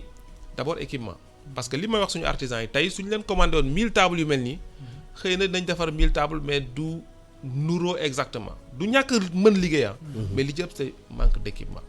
mais loolu moo tax ñu am programme bu mag boo xam ni 30 milliards de francs CFA financé par la Banque mondiale li muy tax a jóg mooy relever le niveau d'équipement des maîtres artisans mais li ko tax a jóg aussi mooy améliorer fi ñuy liggéeyee pour que mu nekk non seulement ay espaces yoo xam ne dañ fay mën a liggéey des produits de qualité en série parce que liggéey en série mooy liggéey éléments yu bëri ci en un temps record dafay am impact njëg li parce que coût yi day wàññeeku defar 1000 tables yoo xam ne nii am ngay machines yoo xam ni day gën a yomb fi mu nekk nii defar benn table bu mel nii donc loolu benn bataille la boo xam ni ñi ngi si pour que artisans yi mun a am équipement mais artisans yi mun a am formation complémentaire pour mën a non seulement di defar ay produits de qualité en nombre et en qualité suffisante mais aussi espace de production yi ñu nekk seen atelier artisanaux day nekk ay espace de formation pour apprentis yi parce que bu ñu fàtte ne bari na xale yoo xam ni tey ñi ngi génn nañ école wala dugguñu école teel nañ génn école mais dañ leen di yóbbu ci atelier yi ci apprenti yi ñu nekk fa apprenti donc programme boobu la ñu am pour que non seulement artisans yi mun a am équipement yu baax de dernière génération parce que man wax naa ko sama collaborateurs yi président de la République wax dafa ils veulent le meilleur pour nos artisans le meilleur donc aujourd'hui le budget de 30 milliards bi ñu am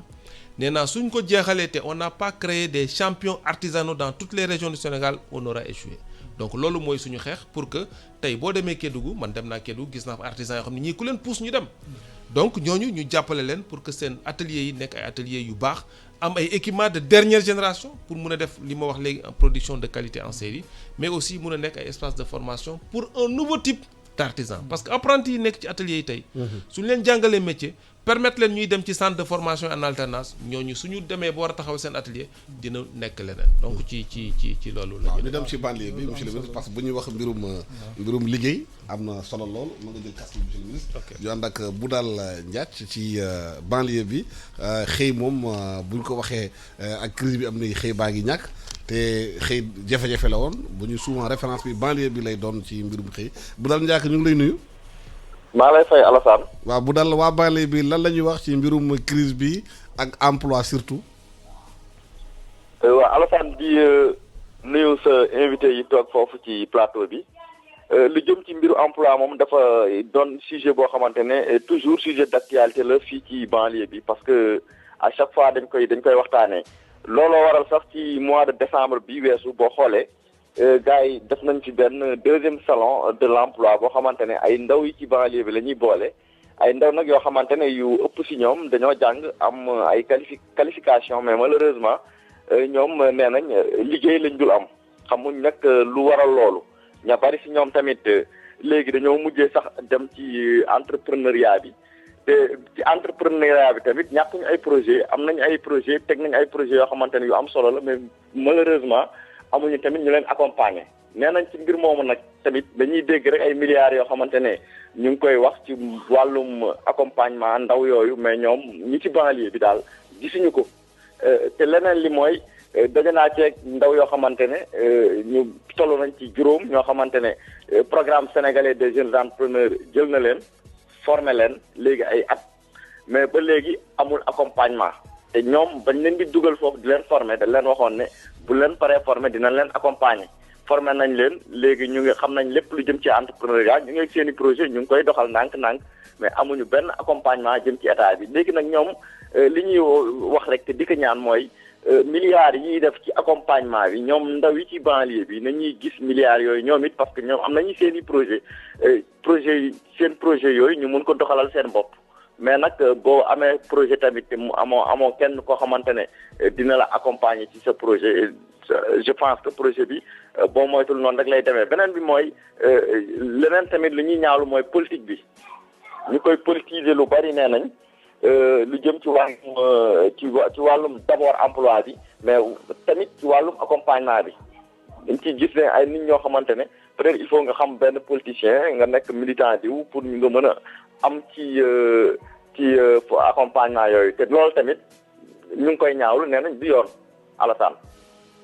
jërëjëf Boudal Ndiath loolu ministre bi na ci tontu ci kaname tuuti ñuy dem Ziguinchor xam nga ne Ziguinchor région bi xamante bi spécifique la li fa xew maanaam fitna bu fa xewoon nguur gi dugal na koppar yu bëree bëri foofu ba yenn entreprise yi war a nekk foofu tax ñu teggil leen ay maanaam taxe ñu waroon def mbat pour investir foofu Assane Ba suñu correspondant la foofu ca Ziguinchor ñu ngi koy jéem a jot pour mu wax ñu moom foofu ca Ziguinchor naka la ñu gisee maanaam emploi bi ak est-ce que entreprise yu fa am maanaam préférence toog foofu recruter nañu ay jeunes ou pas formé na leen ou pas balaa ñuy ñëw si Assane Ba ñëwaat fii si studio bi le temps ñu jot Assane Ba monsieur le ministre dégg nga préoccupation yu ndaw yi nekk banlieue bi am ban tontu nga ci indi. waaw dégg naa ko li Boudal wax ci banlieue bi jàpp naa mbirum xëy moom jafe-jafe la nekk ci suñu réew yu mag yi sax waxatuma la ak réew yu ndaw yu mel ne ñun loolu moo tax ma jàpp ne tey li ñu ci mën a génne mooy formation bu dëgër accompagnement non financier ak accompagnement financier parce que modèle yi fi jaar yëpp gis nañ ne xale yi dañ leen jël rek jox leen financement sans ñu préparer leen ci en amont loolu wane woon na ay limitam donc loolu moo tax tey may wax ndaw ñi rek ne ndawu banlieue jàpp naa ne banlieue fa peut-être ñàkk xëy bi fa la gën a fese mais solution bi ma jàpp ne moo koy saafara mooy li ma wax léegi rek que ñu gëm seen bopp mais bañ rek am ay préjugés wax ne waa affaire bi dañ ko politiser wala souvent loolu blocage lay nekk pour ndaw ñi. jàpp naa ne man de li ma gis ci accompagnement non financier yi ak financier yi ma gis a gumba fii bu ma jëlee rek instrument bi ci gën a rëy mooy DER tey jàpp naa ne gisuma fuñ ko politiser mais li ci ëpp souvent mooy li am solo lu nga xam ni moom la ñuy rater souvent mooy préparation projet bi xalaat bi idée de projet tëgg ko concevoir ko def koor yow ci yow mi moom projet bi ak sa projet pour que boo koy doxal mu mën a dox loolu moo tax en tout cas ñun ci suñu politique ñu bëgg a lëkkale njàng xam-xam bi métier bi ak jàng entrepreneuriat pour que booy dugg ci formation bi nga duggaale ak sa xalaatu projet nga ni man su ma duggee man kat éleveur laa bëgg a nekk ngay jàng élevage ñu jàngal la nooy defee sa entreprise élevage nan nga koy doxale pour que boo demee ba ci accompagnement financier bi doo am problème man jàpp naa ne tey am accompagnement financier moo gën a yomb ci mbir yi am xaalis mais li gën a jafe mooy nga tëgg projet bu baax am projet bu baax xalaat ko réfléchir ko ba amaana ga am nañu am nañu ay projet seen idée waaye mënuñu tënk bind projet bi est-ce que loolu amul tamit dañuy war a jóg ci xam-xam xarañ ci mbirum projet jàngale nañ ko dañuy bindee projet ak nañ ko ñu teggi nag fan la war a jaar waaw jàpp naa loolu am na structure yu bëri yi ñuy wax fii ci mécanisme yi dañuy def loolu am ay borom xam-xam yoo xam ni ñooy gunge ndaw ñi ci bind seen projet et cetera mais ni ko professeur waxee léegi xam nga soo toogee rek nit ki bindal la projet bi yow nga toog rek di xaar mu bind ba pare dafay xaw a boo koy mettre en œuvre boo koy doxal pas-pas bi day xaw a des mais su fekkente loo xam ni yow da nga ko intérioriser da nga ko def sa yëfi bopp gëm ko nga xam ni ñun li ñuy wax léegi ci centre yi bu xale bi dee jàng mbay wala aviculture mooy yar ginaar da ngay jàng tey ci suba gi ci ngoon nga dem ci marché bi xool ñiy yar ginaar nu ñuy jaayee kan mooy concurrent bi et cetera nga boole loolu yëpp def ko sa projet bopp intérioriser ko nga xam ni yow day am harmonie yi entre yow ak projet bi jàpp naa ne soo amee financement ci lay gën a yomb parce que nag gis nañ fi ay projets yu bëri ñu financé ndaw ñi mais li ci ëpp demul parce que dañoo jiital xaalis bi avant projet bi avant saytu métier bi loolu aussi am na ci solo mais may lancer appel rek que ndaw ñi bu ñu am blocage wax ne bokkuma ci parti bokkuma xawma diw que non je pense que loolu blocage la boo xam ni malheureusement ñu bëri daf leen di téye ci seen entrepreneur. ñu dem Ziguinchor fekk fa kii di Assane Ba ñu ngi lay nuyu. ñu ngi lay fay Alassane. xam nga Ziguinchor nekk na région bi xamante ne dañu amoon une sorte d'exception parce que li fa xewoon ak fitna bi nguur gi defoon na fa li nga xamante ne xaalis bu bëri pour permettre nit ñi non seulement ubbi fa entreprise créer emploi et tamit wàññi taxes yu bëri est-ce que ci terrain bi entreprise yi am na fa bëri na fa est-ce que ndaw yi am nañ fa xëy. ni nga ko waxee noonu la waaye Ziguinchor fii gis nañ ne. ci xale yi ci lu gën a bëri secteur yi nga xamante ne xale yi ñu ëpp nañ ci yëngu moo nekkoon secteur hôtellerie te xam nañ ne jamono ji ak coronavirus bi tey hôtel yu bëri dañoo tëj gis nañ ne nag gisoon Ziguinchor Cap Skirring gisoon nañ mercredi bu nekk ak dimanche bu nekk da doon ay avion dañ ci doon wàcc directement jóge Europe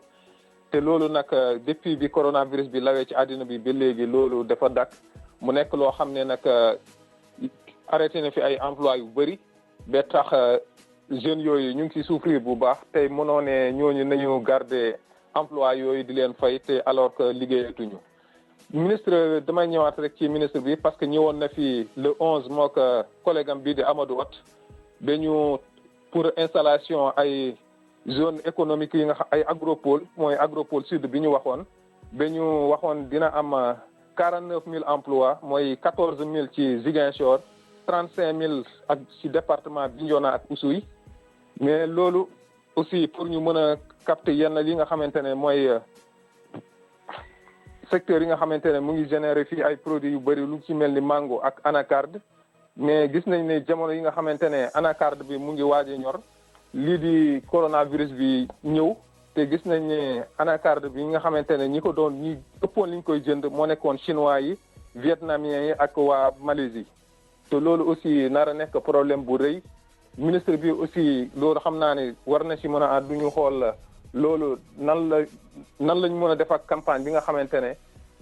jeunes yu bëri ci moom lañ doon yëngu même bu dee am na ñu bëri ci informé bi lañ ñëwoon mais ñu bëri foofu lañ doon amee xëy ci jamono bi nga xamante ne anacarde bi mu ngi ñor.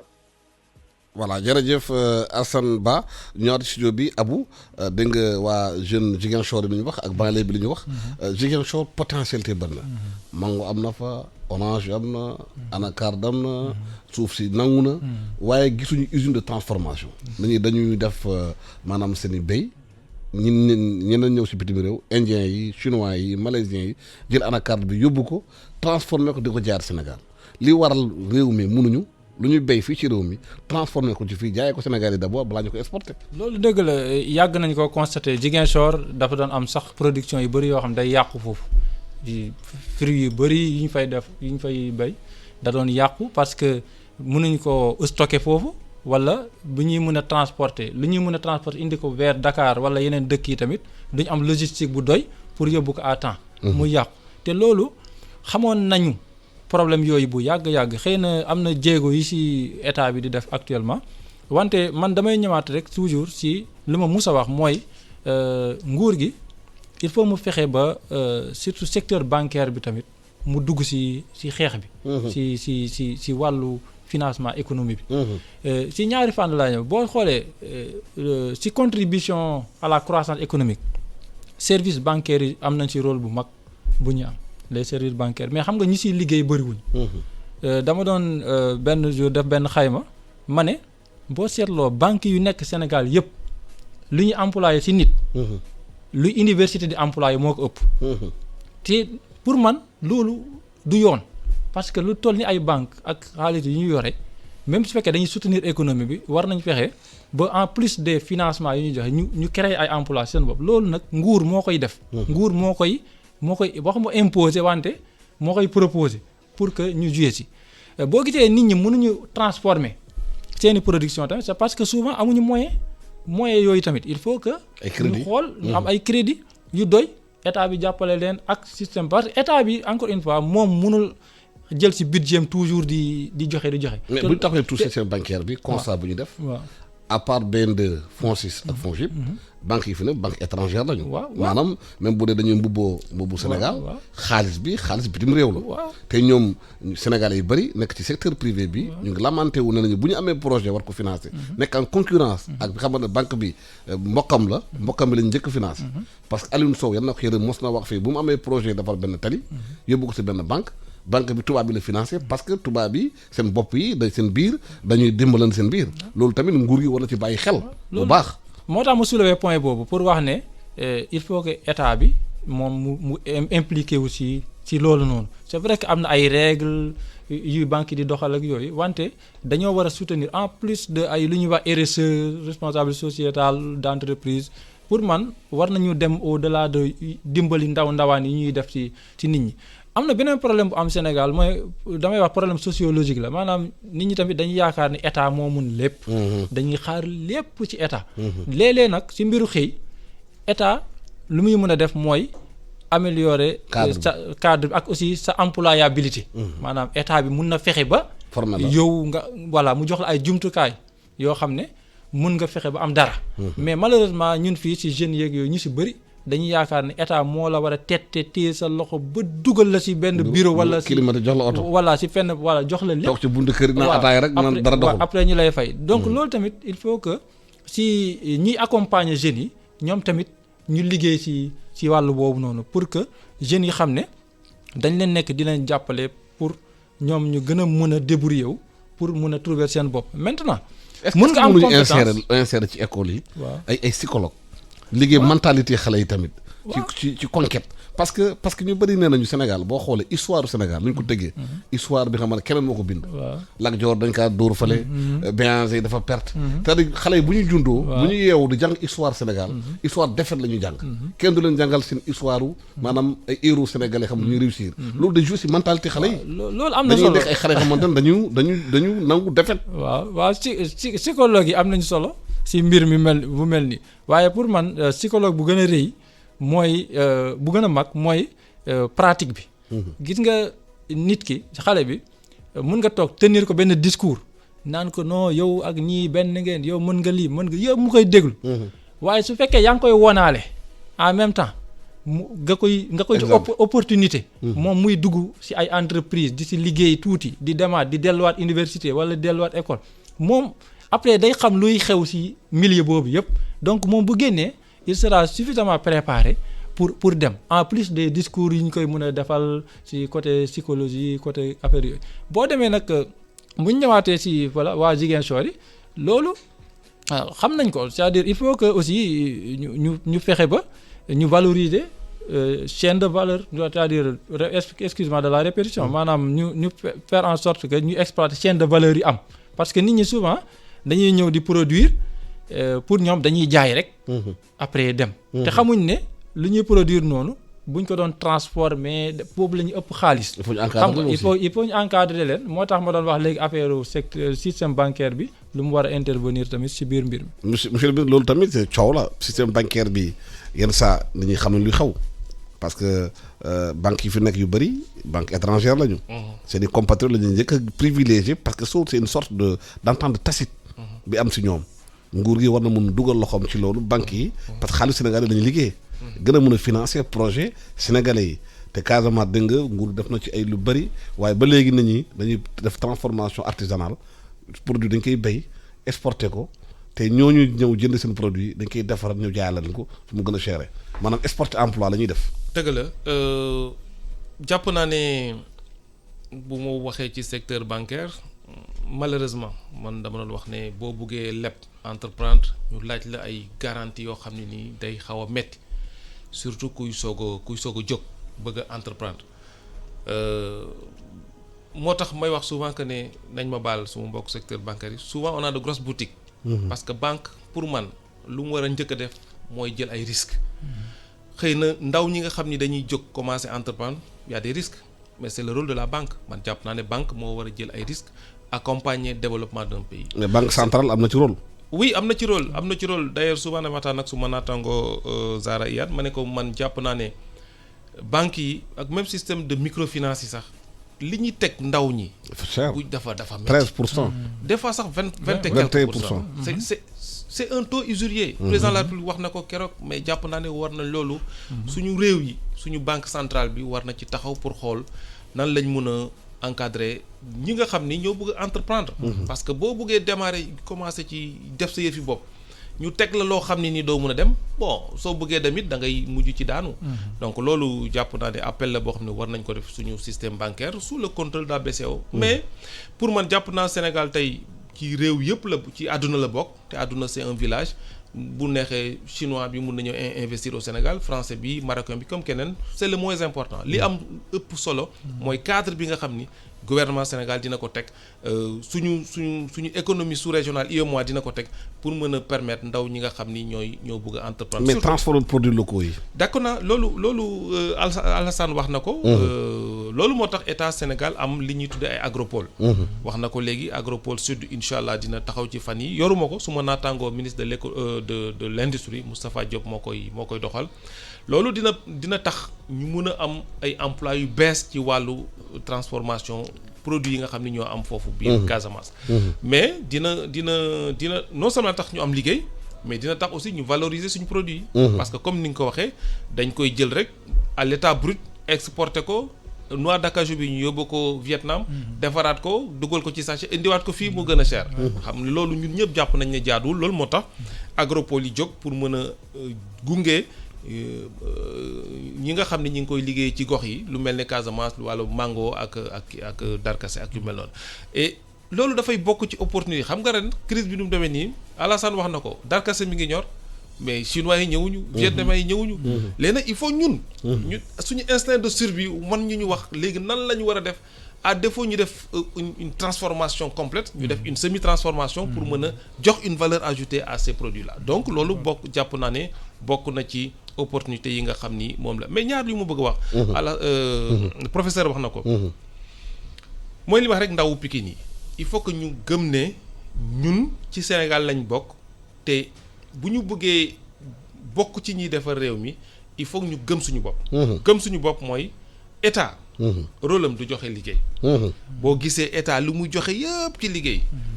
boo ko xaymaa peut-être 150 000 en moyenne lay nekk te loolu taxul ñu wax rôle am du loolu.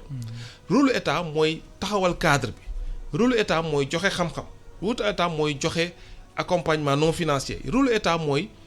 encadrer ñi nga xam ni système financier pour ñu mën a joxe ay financement yoo xam ni ndaw ñi dinañ ci mën a jot mën a entreprendre. beneen bi ma ci wax mooy ndaw ñi. yaa ngi wax léegi ne war nañu am ay psychologue ci biir école de formation c'est important mais ñu comprendre aussi que xam nga Sénégal ñun aussi dañu am beneen taar malheureusement mooy ñun dañuy xëy foog ne rek da ngay xëy tey rek ji tey jëmbata ji tey jariñoo tey maanaam da ngay foog rek man dama souvent xale yi ñëw suñu bureau yi man leen bu leen foog ne ñun dañuy xëy rek suba nekk ci bureau bu rëy ci oto bu rëy non àdduna processus la surtout boo bëggee entreprendre da ngay tàmbale ci benn dem ñaar dem ñett léeg-léeg nga daanuwaat ñëw ba benn capitaliser expérience boobu continuer waat donc il faut que ndaw ñi comprendre que ne ndaan xëyut sotti comme on dit te boo buggee am loo xam ne nii dans le temps dafay taxaw dëgër il faut nga tàmbale ci benn muy metti du neex rek doo xëy suba rek am xaalis tey bëgg a jënd oto dafar non non c'est pas possible loolu bu amee rek daanu bi day gën a metti mais il faut nga def benn par benn ndaw ñi ñu tàggat leen ci loolu na xam ne tànk ak tànk ngay def ñaari jéego wàññeekuwaat benn léeg-léeg nga daanu ba ci suuf sax nga jógaat parce que daanu du gàcc mais nooy jógaatee moo am solo pour que nga xam ni entreprendre pour am sa yëfi bopp ci noonu lay jaaree. boo gisee ñu waxu mbirum psychologie dafa am importance ci maanaam xale bi nu muy màggee ak nu muy amee confiance en soi. parce que ñu ngi gis États-Unis dëkk bi xamante ne xale bu fa juddoo dañ koy woon Amérique c'est le meilleur pays au monde. tout à fait c'est-à-dire c'est un pays de conquérant.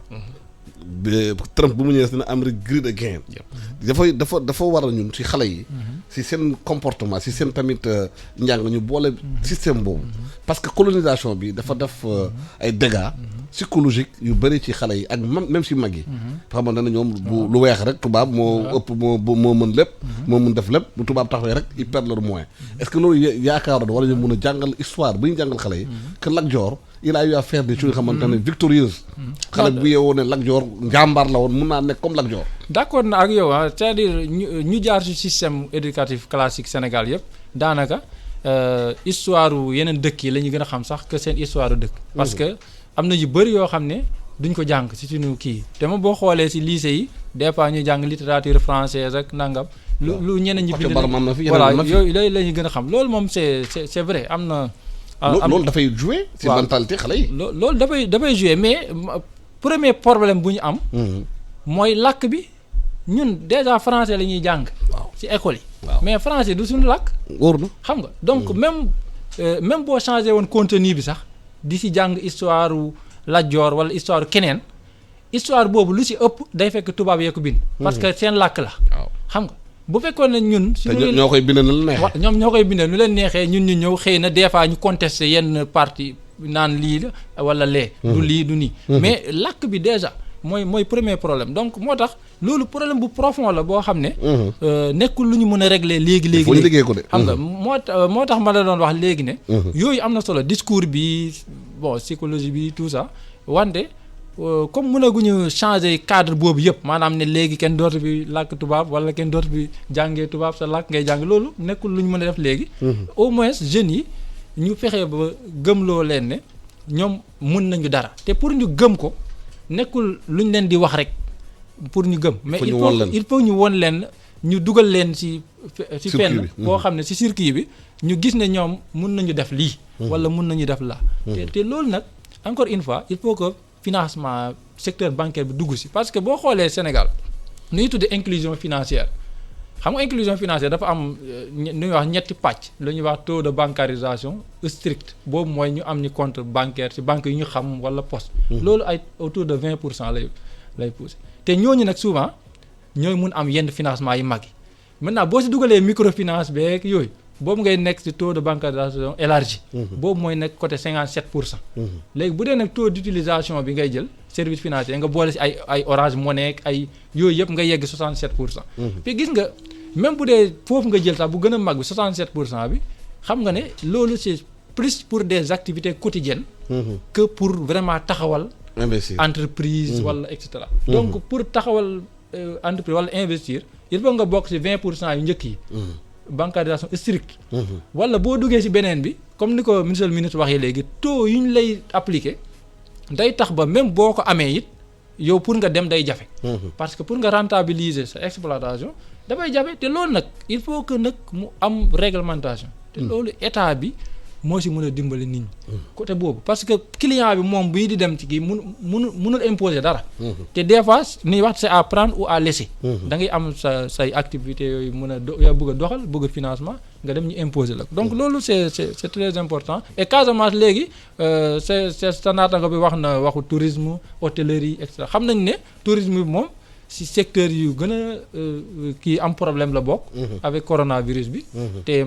malheureusement laay wax pour le Sénégal am na si ay jeunes yu bëri. yoo xam ne si la ñuy yëngu te boo demee si Ziguinchor lañ wax mais boo demee si Petite Côte bi même chose la boo demee côté Saint-Louis noonu la boo demee île du Saloum noonu la bëri na ay parties Sénégal yoo xam ne tourisme bi si lañ doon dundee te malheureusement crise bi laal na leen. waaw ñu jël kii di tudd Malaw Gueye moom Sénégalais la nekkoon Allemagne architecte la liggéey ci mbirum entrepreneuriat xam na système de formation bi tax liggéey am Malaw ñu ngi lay nuyu ñu ngi lay dalal ci iRadio ITV yow am nga expérience ci création d'emploi yan matuwaay la ñu war a jël ci réew mi pour xale yi am xëy. maa ngi leen ci question bi dëkk bi man li ma leen wax dafa leer ñëpp mën naa leen jox xëy les jeunes dañu nekk prison ak talibé rek mën naa développer Sénégal man lu leer laa wax te ministre boobu ci ñoom il semble sympathique par exemple jàppale ko gis nga boo ngeen bëggee prison yi jëlee mel ni prison ñu ngi lay prisonnier am naa lu may defal ñoom Malaw mun nañu xoolaat téléphone bi tuuti mu gën a leer parce que dafa nga xam naa da nga jege gën a jegal téléphone bi sa gémmiñ soo ko mënee dandal tuuti rek wax ci gën a leer ñu ngi lay déglu Malaw parce que ak suñu système bi dañ ko war a xoolaat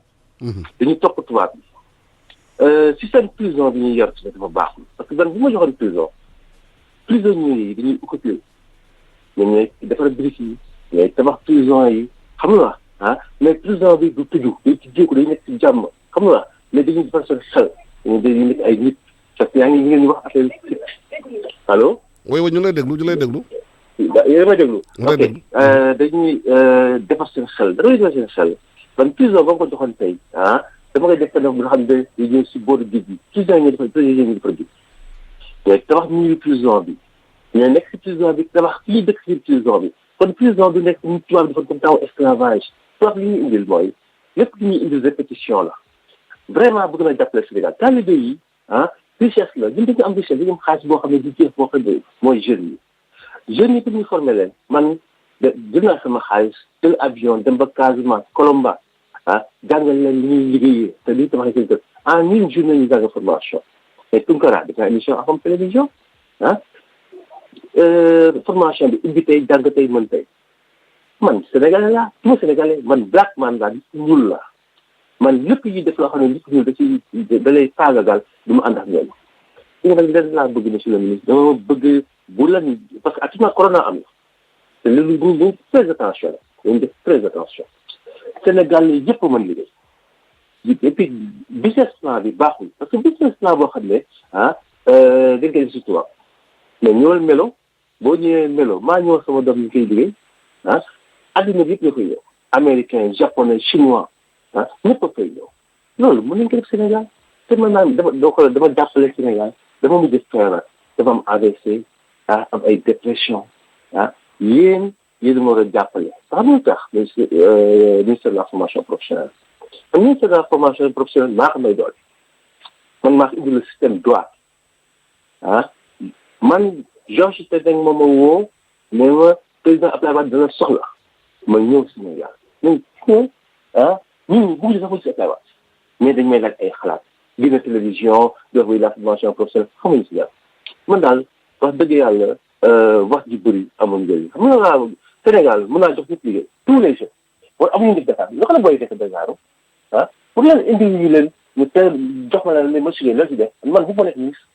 du ma toog si bureau dafay nelawloo ah dëkk dañ bëri intéressant moi ah et politique ne da nga ma baal parce que Sénégal comme politique bëgguma président recevoir ma bëgguma nekk ministre waaw dama bëgg jàppale Sénégal man nag RND laa nekk du ma changé depuis taw xale man Cheikh Anta Diop laa nekk Omar Blondin Diop sama mag la xam nga moo tax bu si dugg man dama bëgg yow monsieur le ministre te bëgg jàppale Sénégal corona oblige ah loo indi ma formé ko dafa feebar nag parce que dama ñëw nguur nit noppaliku dama am dépression dama am voilà Malo depuis 1900 allo d'accord Malo waaw comprendre nañu kii bi message bi ministre bi mu ngi fi dina ci tontu ci kanamee tuuti monsieur le ministre dégg nga li Malo wax li waa Casamance wax ci mbirum surtout xale yi xëyu xale yi naka la ñu mën a former xale yu bëri ci diir bu gàtt pour ñu mun a am emploi liggéey ci secteur yu bëri parce que Sénégal am nañu problème mu plombier bu bëgg am plombier bu baax doo ko am maçon bu baax jafe-jafe la même menuisier bu baax jafe-jafe la naka la ñu mën a formaliser métier ba ñu dem ci standard liggéey bi ñu defar xamante ne parce que entreprise dañ leen di soxla mais duñu mun a am yenn saa di nga am sa problème plombier si kër sax doo am plombier bu baax tout à fait loolu moo tax ñu xalaat bu yàgg ba léegi que ne bu ñu yokkee formation alternance école entreprise ñu développé ci biir ministère bi ci institution président de ay formation yu gàtt ñu tuddee ko ay certificat de spécialité parce que constat bi mi ngi jógee ni bi ñuy tafar jam ñaajo pour ñu am ay ferrailleurs sax dañu jël suñu ay yeneen naataango yu nekk ci sous région yi pour ñu nekk ferrailleur loolu moo tax ministère bi développé ay offre de formation de courte durée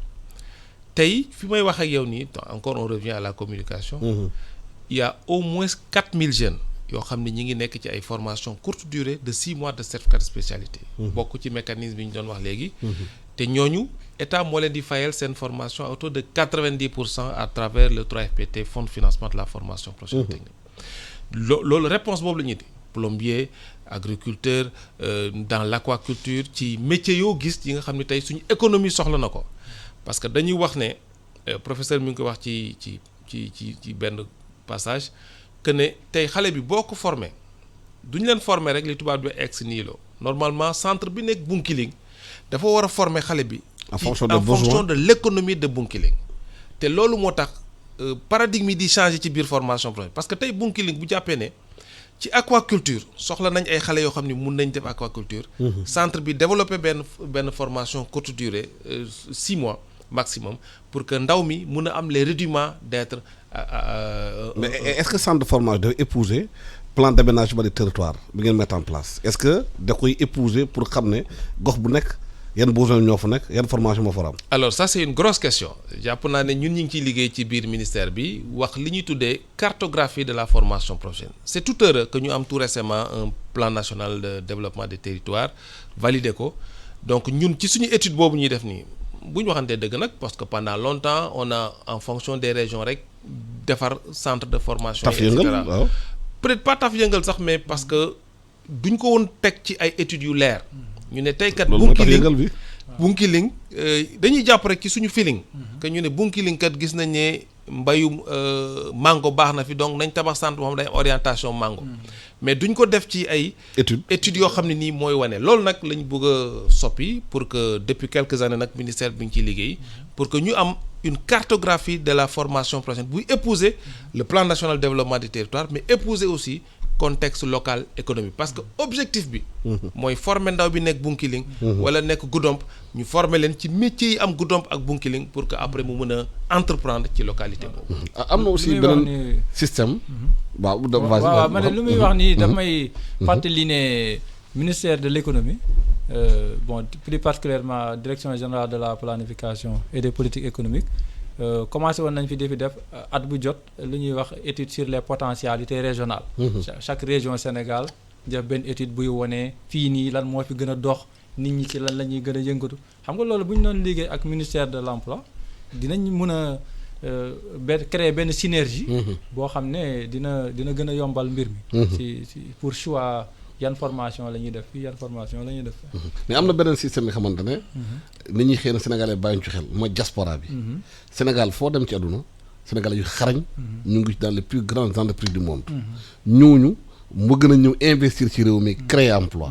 est-ce que tey nguur gi waru lëkkaloo ak diaspora sénégalais xam sénégalais bu ne compétence boo mun am foo mënta nekk ci bitim réew. comme chinois yi boo gisee Chine. boo amee tey maanaam force bu mu am diaspora chinoise bi dañoo dem jàngi. ñibbisi.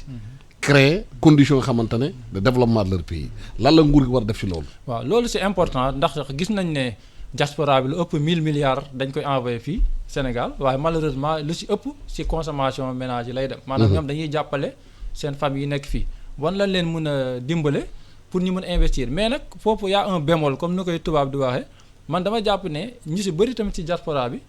bu ñuy toll ci seen digg doole ñoom duñu bëgg a ñëw dund Sénégal. dañuy bàyyi ba ñuy waaj a retraité wala ba ñu retraité ñu bëgg a ñëw. mais conditions yi ci réew mi. waaw loolu d'accord xam nga confiance da am solo. waaw parce que boo nekkee diaspora indi si ñaar dërëm dugal ko Sénégal ñu ne ko taxañ. lekk ko nga toog am problème parce que ñu bëri. yow nañu xaar ñu tabaxal leen ay kër. seen mbokk yi lekk seen xaalis ñu nekk ci ay jafe-jafe. doo ci mën a investir est-ce que nguur gi def na benn plan. bi xam ne day inciter diaspora bi à investir. waaw loolu nag peut-être ministre bi moo gën a mieux placé xëy na. waaw pour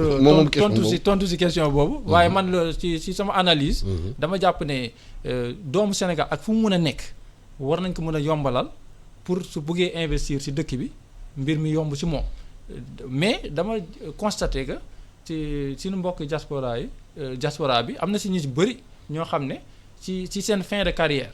la ñuy ñëwaat Sénégal pour investir loolu nag dafay laaj ñu xalaataat bu baax quoi ban modèle de développement lañ bëgg su fekkee nit ki dafay dem à l'étranger pour am fa benn expérience bu ndaw après mu ñëw pour profiter loo ci dëkkam si moom fu muy tolloo ci diggu dooleem boobu pour man mooy ëpp efficacité parce que fële bu fekkee dafa bàyyi ba pare soog a ñëw pour moom naanaka dafay mel ni dafa ñëw pour financer rek indi xaalis mais su fekkee dafay ñëw nag indaale expertise am di liggéey ak nit ñi gudde pour man foofu lay gën a am njëriñ léegi lu ministre bi doon wax léegi benn affaire laa ci bëggoon laaj daanaka laaj la ak aussi kii mooy valorisation des acquis de l'expérience est-ce que am na fii nii Sénégal ndaxte au-delà de xale yu ñuy jël di leen former pour gis nañ ñoo xam ne dugguñu école sax jànguñu waaye dañoo xarañ te lu ñuy def ci ay mécanicien wala ay tailleur wala ay ñeneen ak ñeneen est-ce que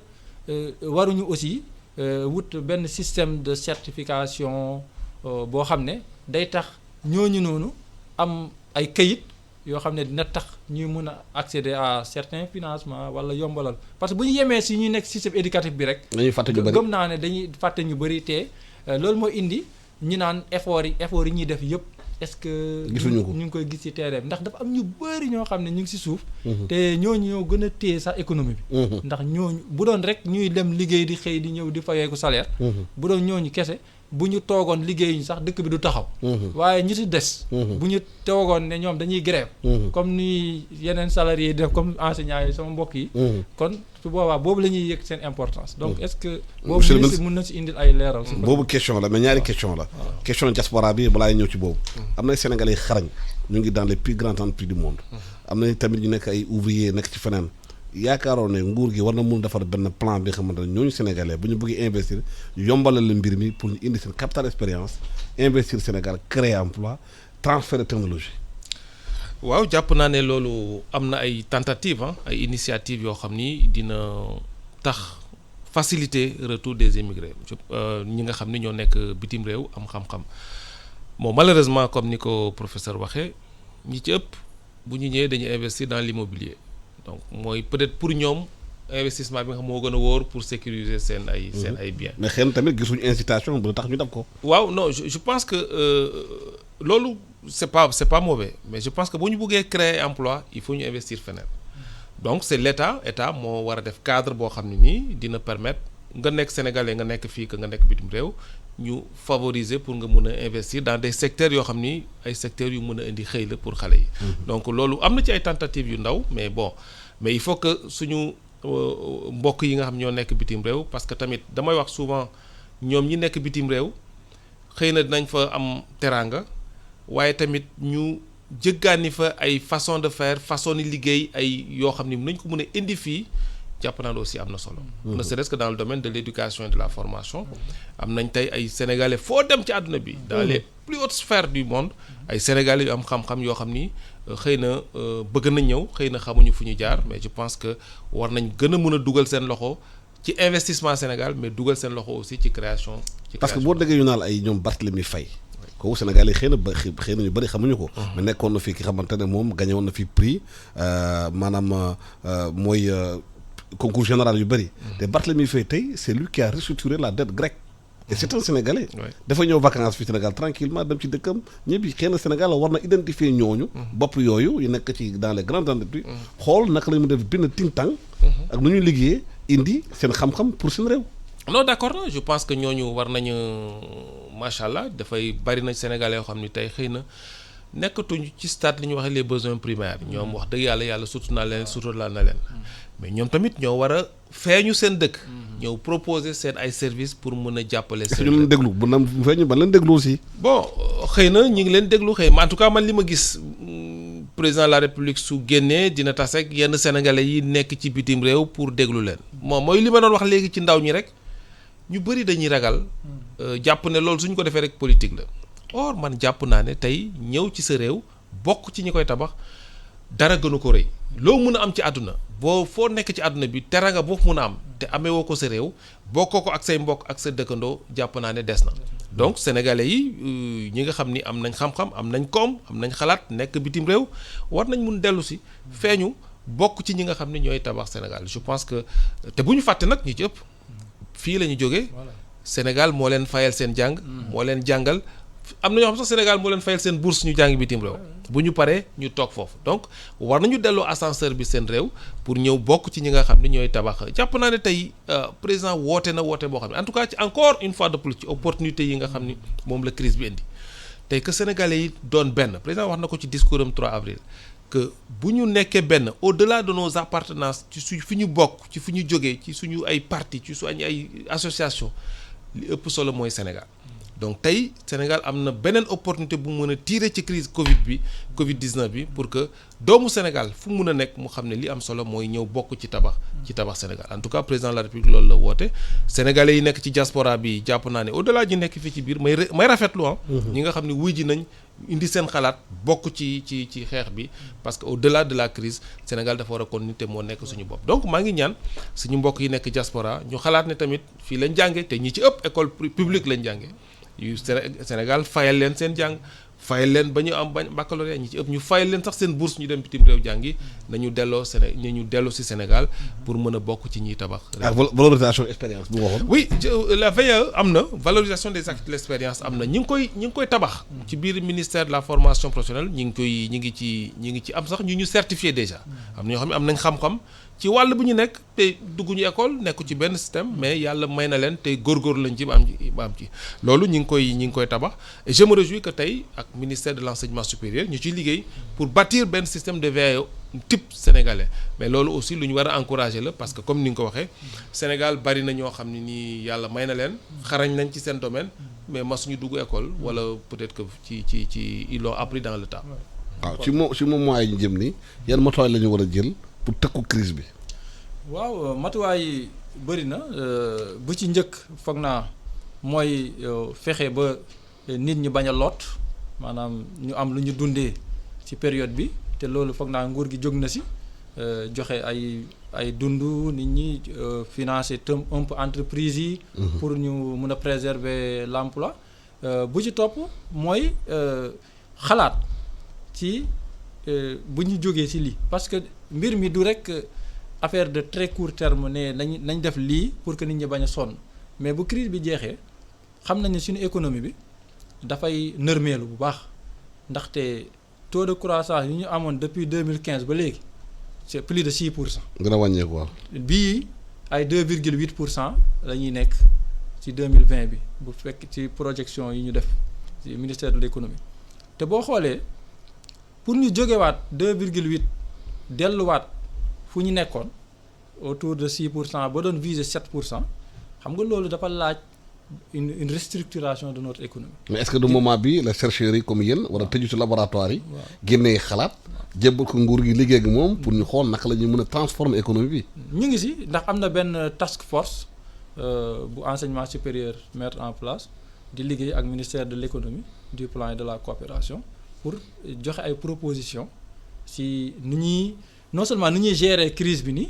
mais tamit bu ñu génnee ci crise bi ban plan de relance de l'économie la ñuy mën a adopter te loolu ñu ngi si am na yoo xam ne jébbal nañ leen ko ba pare am na yeneen yoo xam ne ñu ngi si pareeguñu te dinañ leen ko jébbal tamit pour bu ñu génnee ci crise bi encore une fois bu fekkee suñu projection yi baax na mooy fii ak ñaar ba ñetti weer maximum maanaam juin juillet day fekk mbir mi jeex su booba lan la ñuy def mais su fekkee ne nag scénario boobu. amul. waaw boobu nag beneen liggéey lay doon. la réflexion day continuer. waaw pour xam parce que lu ñuy planifier nii yëpp di wax c'est dans l'espoir que crise bi mois de juin ba juillet. plus tard day jeex. waaw ñaanuñu yàlla nag mu continuer. wante ku ñu mun a wax boo gérer dëkk da ngay prévoir lépp da ngay prévoir tamit mbir mi te beneen affaire bi mooy même bu fekkee ne crise sanitaire bi jeex na. mois de juin.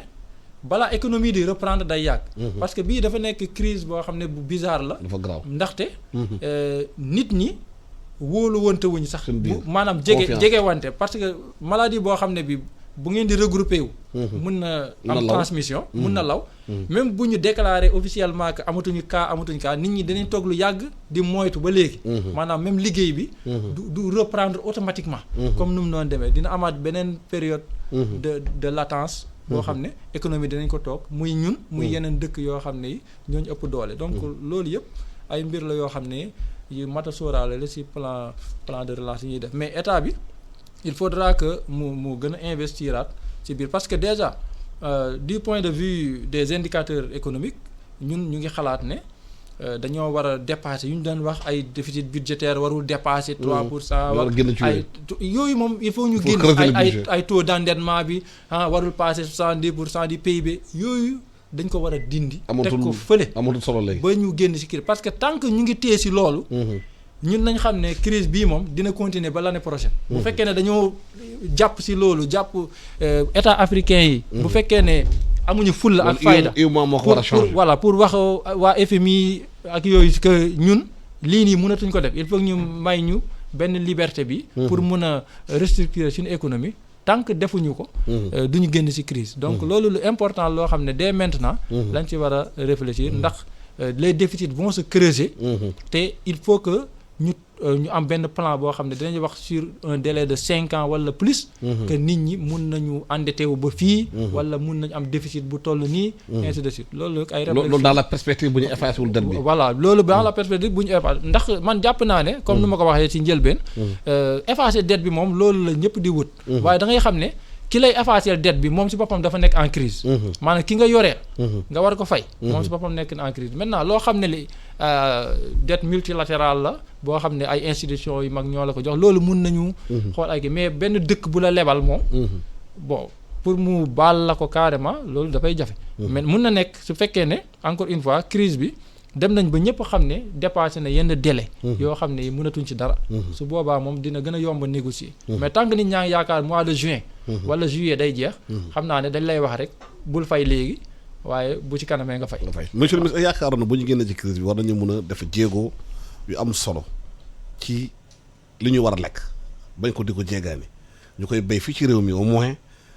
boo jëlee Saint-Louis ba Bakel 270 000 hectares ndox baa ngi fi lépp a ngi fi mais ñu continuer di importer ceeb est-ce que waruñu gën a mun déjà loolu sax liggéey ci loolu liggéey ci fruits yi liggéey ci légumes yi ñu mun ko def fii ci réew mi au moins Sénégal am autosuffisant ci loolu. mais dëgg la mooy li ma wax léegi ci njëlbeen que opportunité la crise bi indi jàpp naa ci discours 3 avril président de la République wax na ma dama ko tënkoon ci ñetti pàcc. ci njëkk mooy rendre hommage suñu anciens combattants yi suñu personnel de santé yi. may profiter pour rendre leen hommage aussi ci taxawaay bi wane nañ seen xarañte ak seen njàmbaar. mais wax ay mesures sociales yoo xam ni moom la Sénégalais yëpp doon xaar ci naka lañ leen koy oyofale mooy fàttali encore une fois de plus que ne état ni ñu ko waxee léegi ci wàllu xëy bi rôle am du ñëw wuutu Sénégalais bu ne ci teg woon ci sa kaw mesures sociales yi nga xam ne ñëpp rafetlu nañ ko ci Sénégal day ñëw atténuer wàññi coono bi nga xam ni moom la nit ñi di jànkoontool ci crise bi donc ñu war ko jàppe noonu que ne crise bi fépp la dal dina metti ci ñëpp waaye ndokk ñun bi ñu amee état boo xam ni xalaat na ne war na gunge askan bi ci loolu mais beneen pàcc bi mooy ëllëgu après la crise et gouverner c'est prévoir loolu moo tax président de la République wax ne nommé ko ci discours bi que ñu liggéey au moins ci autosuffisance alimentaire parce que wax naa ko sànq yàlla may nañu naaj yàlla may nañu àll yàlla may nañu ndox yàlla may nañu ay borom xam-xam parce que boo jëlee Sénégal 60% des Sénégalais ci àll bi lañ dëkk. ci mbay la ñuy dund. donc jàpp nañ tey que ne tey war nañ gën a yokk effort yi ñu ci doon def bien évidemment def nañ ci effort yu yaatu parce que Sénégal fi mu jógee ci production ci ceeb rek ba fi ñu toll tey jàpp naa ne jéego yooyu suñ ko wàccul war nañ ko gën a baral nag parce que crise bi ñëw na wane loolu que war nañu liggéey pour que am suñu autosuffisance alimentaire parce que loolu jàpp naa ne mooy base bi. borom xam-xam yi dañuy wax les besoins primaires c'est d'abord mooy li ngay lekk. li ngay naan ak li ngay sol. donc loolu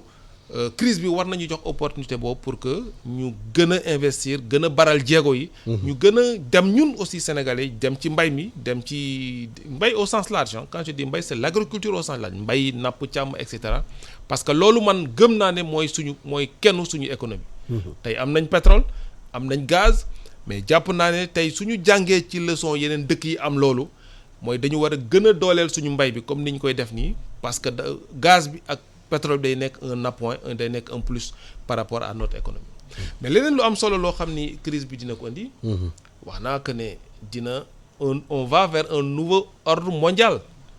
inéluctablement fa lañ jëm parce que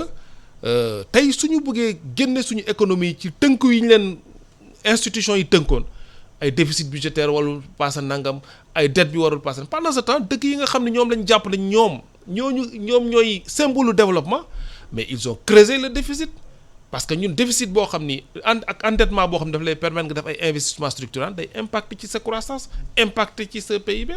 donc ñun loolu tey jàpp naa président woote na ci loolu pour que du Sénégal kese parce que ñun benn dëkk lañ ci Afrique benn dëkk lañ ci àdduna bi donc pour que moom mu jël leadership bi pour ànd ak africains yi pour que chaîne yooyu nga xam ne ñu ci la ñu institution yi bëggoon tënk ñu dindi ko pour que mën a relancer suñu économie jàpp naa ne loolu opportunité la boo xam ni crise bi war nañu ci yóbbu. voilà temps bu ñu impartir yaakaar naa bu jeex na dernier mot. damay dëggal lu mu wax léegi rek. que ñun suñu économie mënul doxee comme nu mu doon doxee avant la crise ci côté indicateurs yi ñu doon imposer. la bourde dafa mu changer. waaw loolu moom il faut que mu am un nouvel ordre économique mondial. comme ni ko président waxee te loolu foog naa africain yëpp jàppale nañ ko ci mbir moom la nécessité de changer les rapports de force entre ñun ak yeneen réew yoo xam ne ñooñu ëpp doole tuuti. maa leen di gërëm sama invité di gërëm ministre de l'emploi de la formation professionnelle et de l'artisanat di gërëm tamit Abou Kane di professeur agrégé chef département de l'économie de la FASEG de l'université Cheikh Anta Diop Dakar nekkoon le coordonnateur national des projets d'amélioration des politiques actives d'emploi et des jeunes en Afrique francophone de 2016 à 2019 maa ngi aussi di remercier sama technicien nekkoon na man suba ba léegi di waxtaan na ñun di ñaaxaat nit ñi ñu xam ne feebar bi du caaxaan dafay reyaate nit ñi boo leen toggee seen kër nag wàññi seen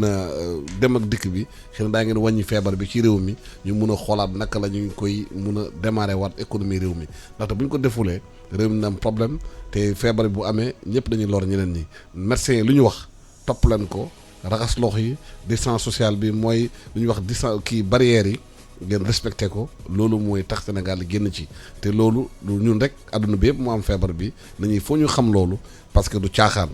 feebar kenn du ko caaxaane buy reyaate kenn du ko caaxaane yàlla na yàlla def jàmm ci réew mi ñu yendoo ak jàmm. amiin amiin merci.